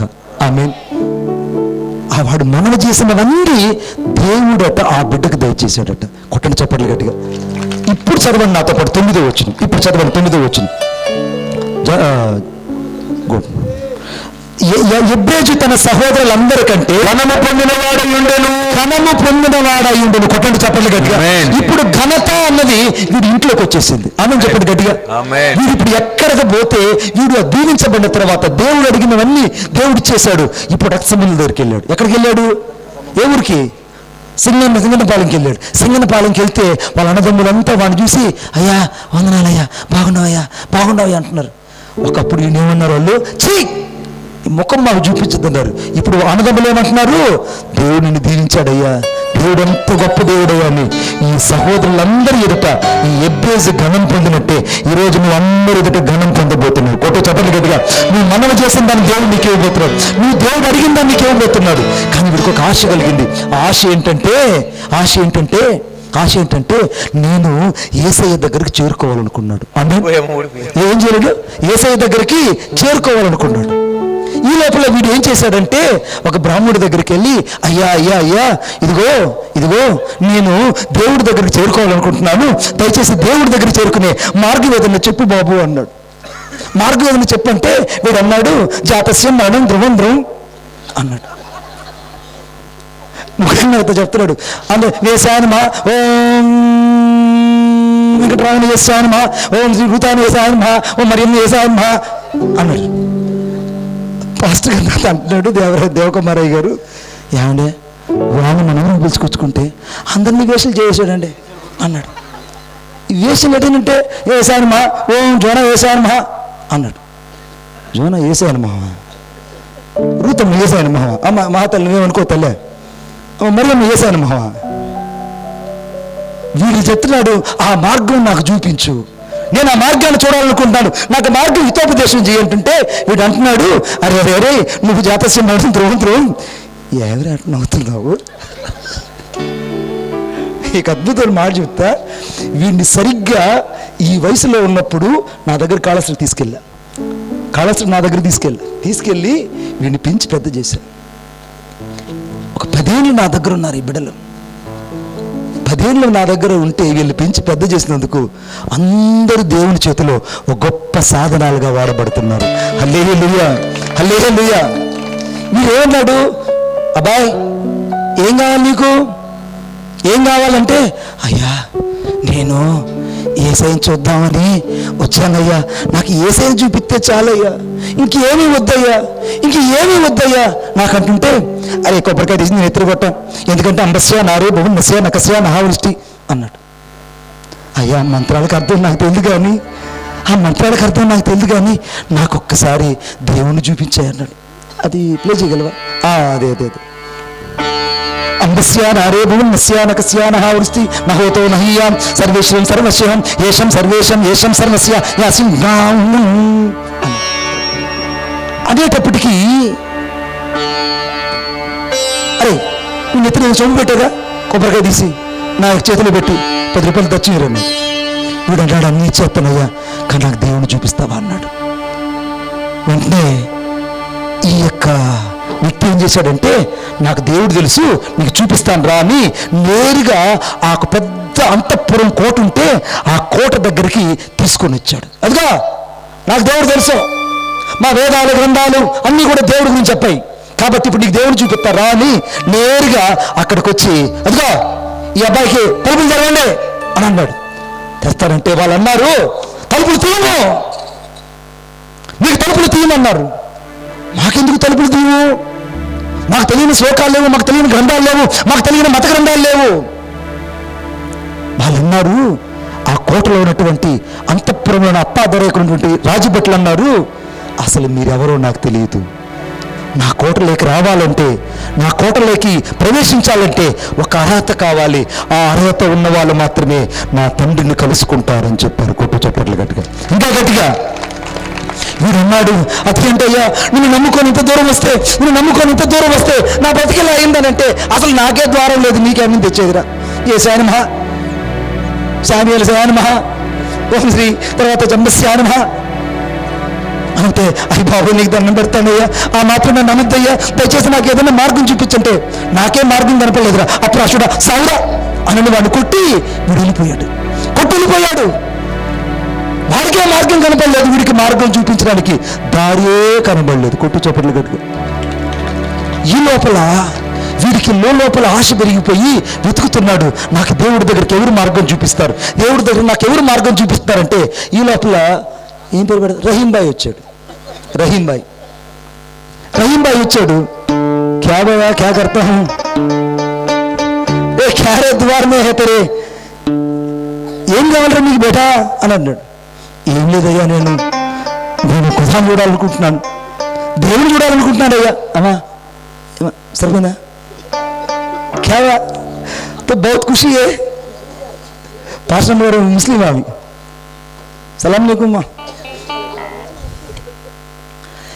ఇక వెంటనే ఎందుకున్నాడు, అయ్యా నాకు ఒక ఆశ ఉంది, ఆశ ఏంటంటే నేను ఆ కోటలో ఉన్న ఆ గొప్ప దేవుని చూడాలనుకుంటున్నాను, నన్ను తీసుకెళ్తావా అంటే, అసలు ఆ దేవుడే మాకు తెలుసురా బేటా, నువ్వు నాతో పాటురా అని వీడిని తీసుకెళ్ళి అక్కడ కూర్చొని పెట్టి వాడికి చూపించాడు.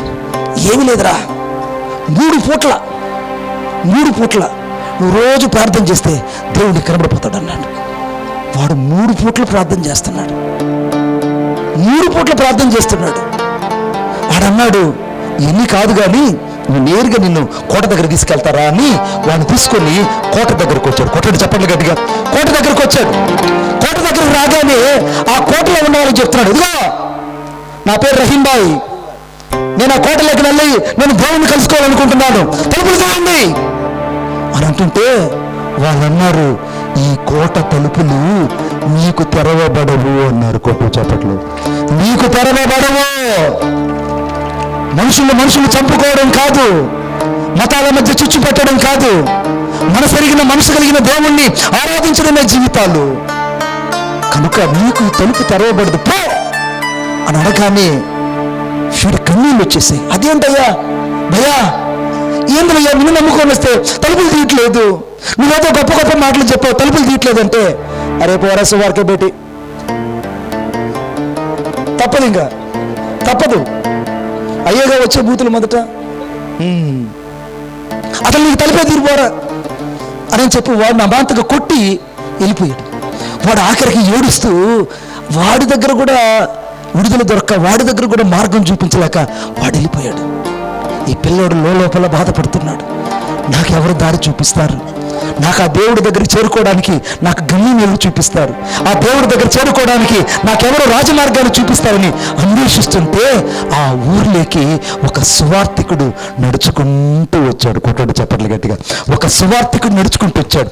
ఒక సువార్థికుడు నడుచుకుంటూ రాగానే ఆ సువార్థికుడు చూడగానే ఈ వ్యక్తి ఆనందంగా వెళ్ళి, బాబు బాబు బాబు కూడా వచ్చాడయ్యా, నేను చాలా మందిని ఆశించాను, చాలా మంది దగ్గరికి వెళ్ళాను, చాలా మంది నతకాపాల దగ్గరికి వెళ్ళాను, చాలా మంది వేదాల దగ్గరికి వెళ్ళాను, వాళ్ళు రకరకాల మాటలు చెప్పారు, నాకు మార్గాన్ని బోధించలేకపోయారు, సత్యాన్ని బోధించలేకపోయారు, నాకు దేవుడి గురించి బోధించలేకపోయారు. దయచేసి నువ్వైనా నాకు దేవుడిని చూపించు బాబు, నువ్వైనా నాకు దేవుడిని చూపించు, నా బతుకు దేవుడు చూడాలనుకుంటున్నాను అయ్యా, నా బతుకు నేను దేవుడు చూడాలనుకుంటున్నాను. ఆ దేవుడిని కలుసుకునే మార్గం ఏదంటే నాకు చెప్పగలవా? ఆ దేవుడిని నేను కలుసుకొని ఆ పరమాత్మ నేను కలుసుకునే మార్గము నాకు ఏదైనా బోధించరా అని అంటుంటే ఆ పాస్టర్ గారు చెప్పారు, తమ్ముడు యోహాను రాసిన వార్త 14వ అధ్యాయము అనగా 7వ వచనంలో, నేనే మార్గము, నేనే జీవము, నేనే సత్యమని యేసుక్రీస్తు ప్రభు చెప్పాడు. ఆ మాట నమ్మితే చాలు నీకు ద్వారాలు తెరవబడతాయి.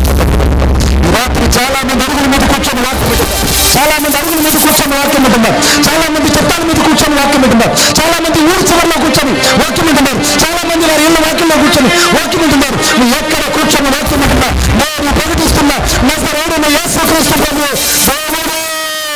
దేవుని చేత ఉత్తమము కానివాడు, దేవుని చేత ఆయన నడిపించబడినటువంటి ఏకైకమైనటువంటి నజరేయుడైన యేసుక్రీస్తు ప్రభు ఈ రాత్రి రక్షకుడుగా ఇక్కడికి దిగి వచ్చి ఉన్నాడు. కొట్టు చెప్పండి గట్టిగా, రక్షకుడుగా ఇక్కడికి దిగి వచ్చి ఉన్నాడు.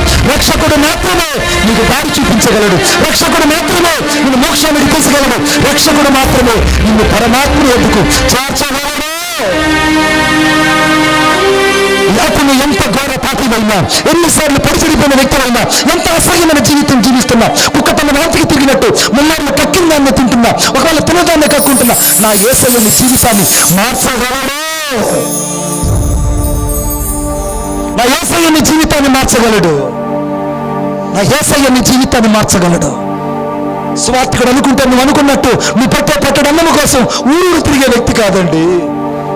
సువార్తగా ఉంటే నువ్వు ఇచ్చే 10 రూపాయలు 5 రూపాయల కారు కోసం నీ ఇంటికి వచ్చేటువంటి ఒక చిల్లర వ్యక్తి కాదండి. సువార్తికుడు సేవకుడు అంటే నువ్వు అనుకున్నట్టు నీ ఇంటికి వస్తే ఒక 10 రూపాయల పావలా ఇస్తే నీ ఇంట్లోకి వచ్చి నిన్ను ప్రార్థన చేసి వెళ్ళిపోయే ఒక ఒంటరి పర్సన్ కాదండి. సేవకుడు అంటే ఎవరో తెలుసా? పరలోకపు మహిమను భూలోకానికి తీసుకొచ్చేవాడు, ప్రజలను దేవుని వద్దకు చేర్చేవాడు. అటువంటి వాడండి సేవకుడు అంటే. ఇక్కడ చాలా మంది సేవకులు అవమానాలను సేవ చేస్తున్నారు, నిందల్లో సేవ చేస్తున్నారు, ఉపద్రవాలను సేవ చేస్తున్నారు, కడుపుకు కూడు లేకుండా సేవ చేస్తున్నారు. అంతకంటే ఎక్కువగా అనారోగ్యం వస్తే ధర్మాసుపత్రికి వెళ్ళి, భగవంతుడా నువ్వు తప్ప మాకెవరు లేరని వాళ్ళ కడుపులు మార్చుకొని సేవ చేస్తున్నారు. That is the faith to the ministry of the God. దేవుని సేవకులంటే చాలా మందికి చిన్న చూపు ఉంది. దేవుని సేవకులంటే చాలా మందికి చిన్న చూపు ఉంది. నీ ఇళ్లలో 10 నిమిషాలు కాదు పోస్తలంటే, నువ్వు 10 రూపాయలు 5 రూపాయలు ఇస్తే వెళ్ళిపోవాలి కదా సేవకులంటే. నీ ఇంటికి పట్టిన 7 ఏళ్ల శనిని, నీ ఇంటికి పట్టిన దరిద్రతను ఈ భూలోకముల నుంచి తీసివేయగలిగిన ఒకే ఒక వ్యక్తి పాస్టర్ గారు. కొట్టు చెప్పండి గట్టిగా, ఒకే ఒక వ్యక్తి దేవుని సేవకుడు, దేవుని చేత వినిపించబడేవాడు, దేవుని చేత వినిపించే స్వరాన్ని భూలోకానికి అందించేవాడు దేవుని సేవకుడు అంటే. ఏమనుకుంటున్నావు బిడ్డ సేవకుడు అంటే? ఏమనుకుంటున్నావు సేవకుడు అంటే?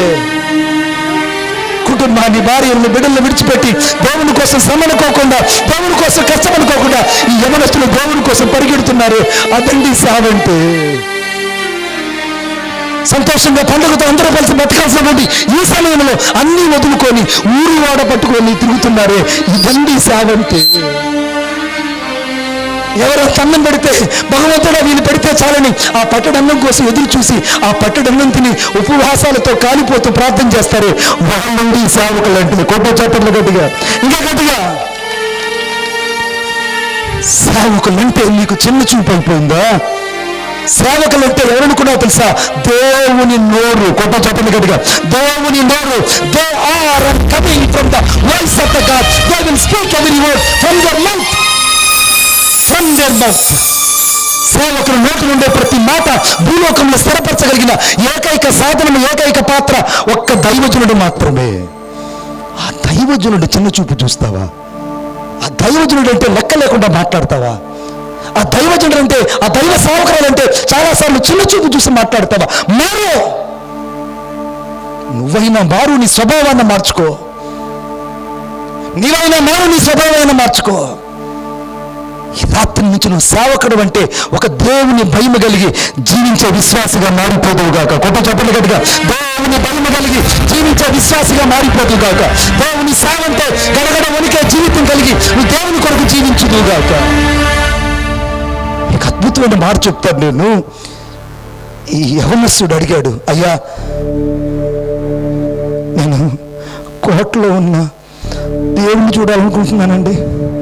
నా ఆశ అంతా ఒక్కటే, నేను ఆ కోటలో ఉన్న అప్పాదొరైని చూడాలి. ఆ కోటలో ఉన్న అప్పాదొరైని చూడాలి. ఆ అప్పాదొరైని చూస్తే నా కళ్ళకు ఆనందము. అందుకే మత్తయి సువార్త 5వ అధ్యాయం 8వ వచనం రాయబడింది, హృదయ శుద్ధి గలవారు ధన్యులు, వారు దేవుని చూచెదరు. ఈ రాత్రి ఎవరు దేవుని చూస్తారో తెలుసా? హృదయంలో శుద్ధత ఉన్నవాళ్ళు, హృదయంలో పరిశుద్ధత ఉన్నవాళ్ళు, హృదయంలో పరిశుద్ధత ఉన్నవాళ్ళు మాత్రమే. అనగా యోహాను సువార్త అనగా 1వ అధ్యాయము 7వ వచనం రాయబడింది. యోహాను సువార్త 1వ అధ్యాయం 7వ వచనంలో, అప్పుడు ఆయన కుమారుడైన యేసు రక్తము ప్రతి పాపము నుండి మనల్ని కడిగి పవిత్రులుగా చేసేది.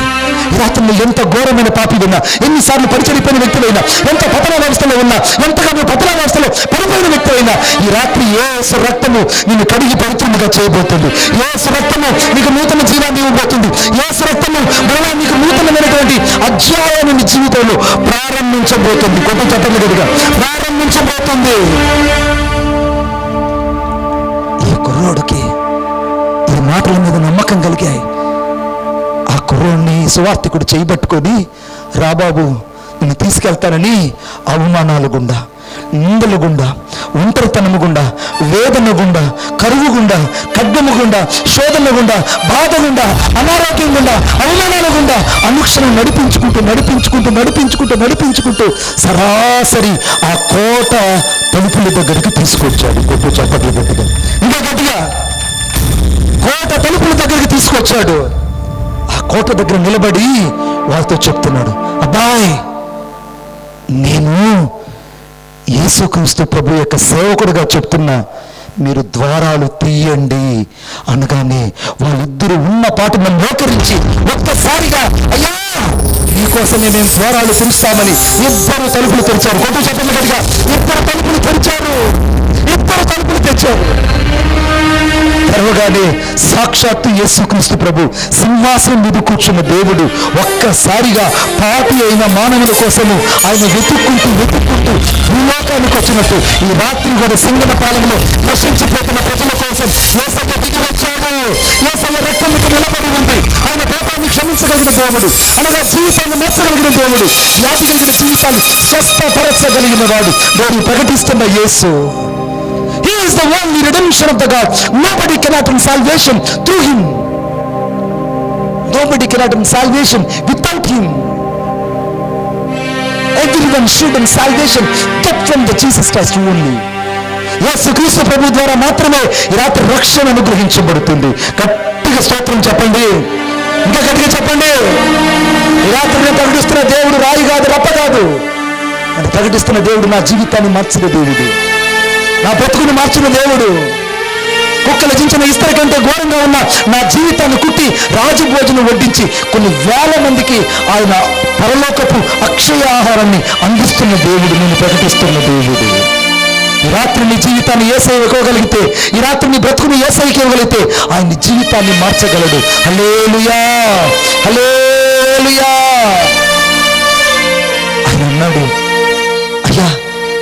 దేనికోసం వచ్చారు మీరు? ఎందుకు వచ్చారు అనంటే, ప్రభువా నీకోసం ఈ పాపి అయిన మానవుడు, మరకలు కలిగిన ఈ జీవితం కలిగిన ఈ మనుషుడు, ఈ మట్టి మనుషుడు నీ ఎద్దుకు చారాలని నీ ఎద్దుకు తీసుకొచ్చాను అనగానే యేసుక్రీస్తు ప్రభు అన్నాడు, ఒక్కసారిగా ఆ అబ్బాయిని చూసి, బాబు నీ కొరకు నేను కొన్ని రోజులు ఎదురు చూస్తున్నానని అమాంతం వెళ్ళి కౌగిలించుకున్నాడు. కొట్టు చెప్పకూడదు. యేసయ్య కౌగిల్లో వదిలిపోయాడు. యేసయ్య కౌగిల్లో వదిలిపోయాడు. యేసయ్య అద్భుతమైన హస్తాలలో రాత్రి ప్రతి జీవితం దాచబడబోతుంది. రాత్రి ప్రతి బతుకు యేసయ్య గుండెల్లోకి వెళ్ళిపోబోతుంది. యేసు ప్రభు అన్నాడు, బిడ్డ నీకోసమే బిడ్డ ఇన్ని రోజులు ఎదురు చూసింది. నువ్వు తిరిగి మళ్ళా వస్తావని, నువ్వు తిరిగి మళ్ళా వస్తావని, నీ తప్పు తెలుసుకొని నా దగ్గరకు వస్తావని, మళ్ళా నువ్వు పశ్చాత్తాపడుతూ నా దగ్గరకు వస్తావని, మళ్ళా నువ్వు లోతైన పశ్చాత్తాపం కలిగి నన్ను వెతుక్కుంటూ వస్తావని నీ కోసం నేను రాత్రులు చేతులు చాచి నిలబడ్డాను. ఈ రాత్రి నా చేతుల్లోకి నువ్వు వచ్చావు కనుక ఇంకెవడు నా చేతుల నుంచి నిన్ను అపహరింపుడు అన్నాడు. కొట్టు చప్పట్లు కొట్టుగా. ఇంకెవడు నిన్ను నా చేతుల్లో నుంచి బయటకు తీయలేడు. నిన్నెవరు నా చేతుల నుంచి బయటకు తీయలేరు. కారణం నా చేతుల్లో నిన్ను అలాగా నేను ఎత్తుకుంటాను. నాతో నీవు, నీతో నేను ఏకమైపోయాం బిడ్డ అన్నాడు. కొట్టు చప్పట్లు గట్టిగా. ఎవరెవరైతే పిచ్చిగా ప్రేమిస్తారో, యేసయ్యని ఎవరైతే హృదయపూర్వకంగా హత్తుకుంటారో, యేసయ్యని ఎవరైతే కన్నీళ్ళమయంగా ఆరాధిస్తారో, యేసయ్యని ఎవరైతే పిచ్చిగా ప్రేమించి ఆయన పాదాల మీద పడిపోతారో, ఈ రాత్రి వారి జీవితాలు యేసయ్య కౌగిట్లోకి వెళ్ళిపోబోతున్నాయి. కొట్టు చప్పట్లు గట్టిగా.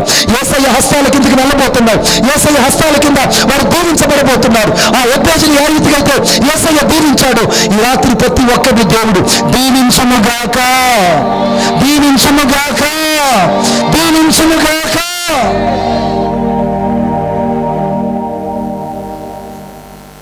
ఆ కుర్రోడు ఒక్క మాట అడిగాడు, అయ్యా ఎన్నోసార్లు నీ గురించి విన్నా, ఎన్నోసార్లు నీ గురించి నేను తెలుసుకున్నా, తప్పు చేశాను, నా మీద నీకు కోపం లేదా యేసయ్య? ఎన్నోసార్లు నేను తెలుసుకొని కూడా నేను మళ్ళా బాధ పెట్టాను, నీకు నా మీద కోపం లేదా యేసయ్య? ఎన్నోసార్లు నేను ఎరిగి కూడా నేను మరలా నిన్ను బహాటంగా సిలువ వేశాను, నీకు నా మీద బాధ లేదా యేసయ్య అంటే, యేసయ్య అన్నాడు, నా కుమారుడా నీవు నన్ను బాధపరిచినప్పుడల్లా నీ మీద నాకు ప్రేమ ఎక్కువైంది, నీ మీద నాకు ప్రేమ ఎక్కువైంది. నువ్వు బాధపరిచినప్పుడల్లా నా ప్రేమ నీ మీద ఎక్కువైంది. అందుకే నా ప్రేమ చేత ఈ రాత్రి నేను దర్శించడానికి, నా ప్రేమంతా నీకు తెలియచేయడానికి, నీకోసమే నేను ఆ సింహాసనాన్ని విడిచి, పరలోకాన్ని విడిచి నేను ఈ ఊరు వచ్చాను. కొట్టు చప్పట్లు గట్టిగా, ఇంకా గట్టిగా. యేసయ్య ఊరు వచ్చాడు. ఇవి సువార్త పండుగలంటే. కొట్టు చప్పట్లు గట్టిగా. ఇవే సువార్త పండుగలంటే. యేసయ్య చేతుల్లోకి పాపి అయిన మానవుడు పరిశుద్ధుడిగా మార్చబడి వెళ్ళడమే పండగ. అందుకే ఈ పండుగలకి సువార్త పండుగలు నేను పేరు పెట్టా. ఈ పండుగల్లో ఎవరో తెలుసా? యేసయ్య చేతిలోకి వచ్చిన వాళ్ళందరూ ఇక పండుగ చేసుకోబోతున్నారు. కొట్టు చెప్పండి గట్టిగా, ఇంకా గట్టిగా, ఇంకా గట్టిగా, ఇంకా గట్టిగా. అప్పుడు యేసయ్య అన్నాడు ఒక మాట, బిడ్డా నేను నీ కొరకు దాచిన పరలోకంలో ఉన్న ప్రతి దాన్ని నీకు ఇవ్వడానికే నేను నా ఎద్దుకు తీసుకెళ్తానని ఈ కుర్రోడిని అలాగ భుజం మీద చేసుకొని హానోకు దేవునితో నడిచినట్టుగా ఈ కుర్రోడిని నడిపించుకుంటూ దేవుడు అమాంతంగా వెళ్ళిపోయాడండి. కొట్టు చప్పట్లు గట్టిగా.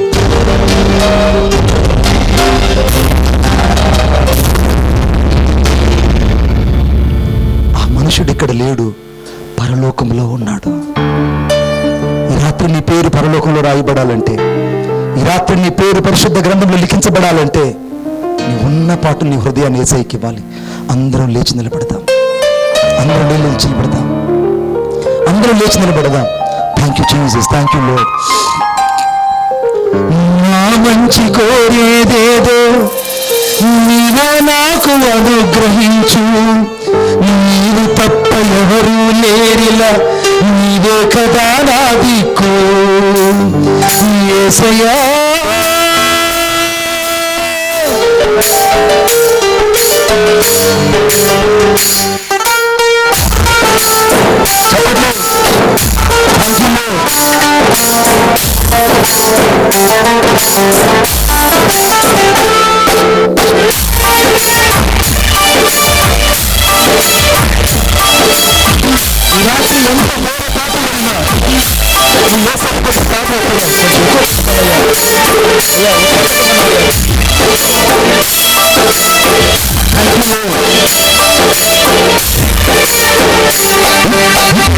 అంతజ్ఞాని విశ్వామికి యజమాని తాను అభిమాని నా జీవిత చుక్కాని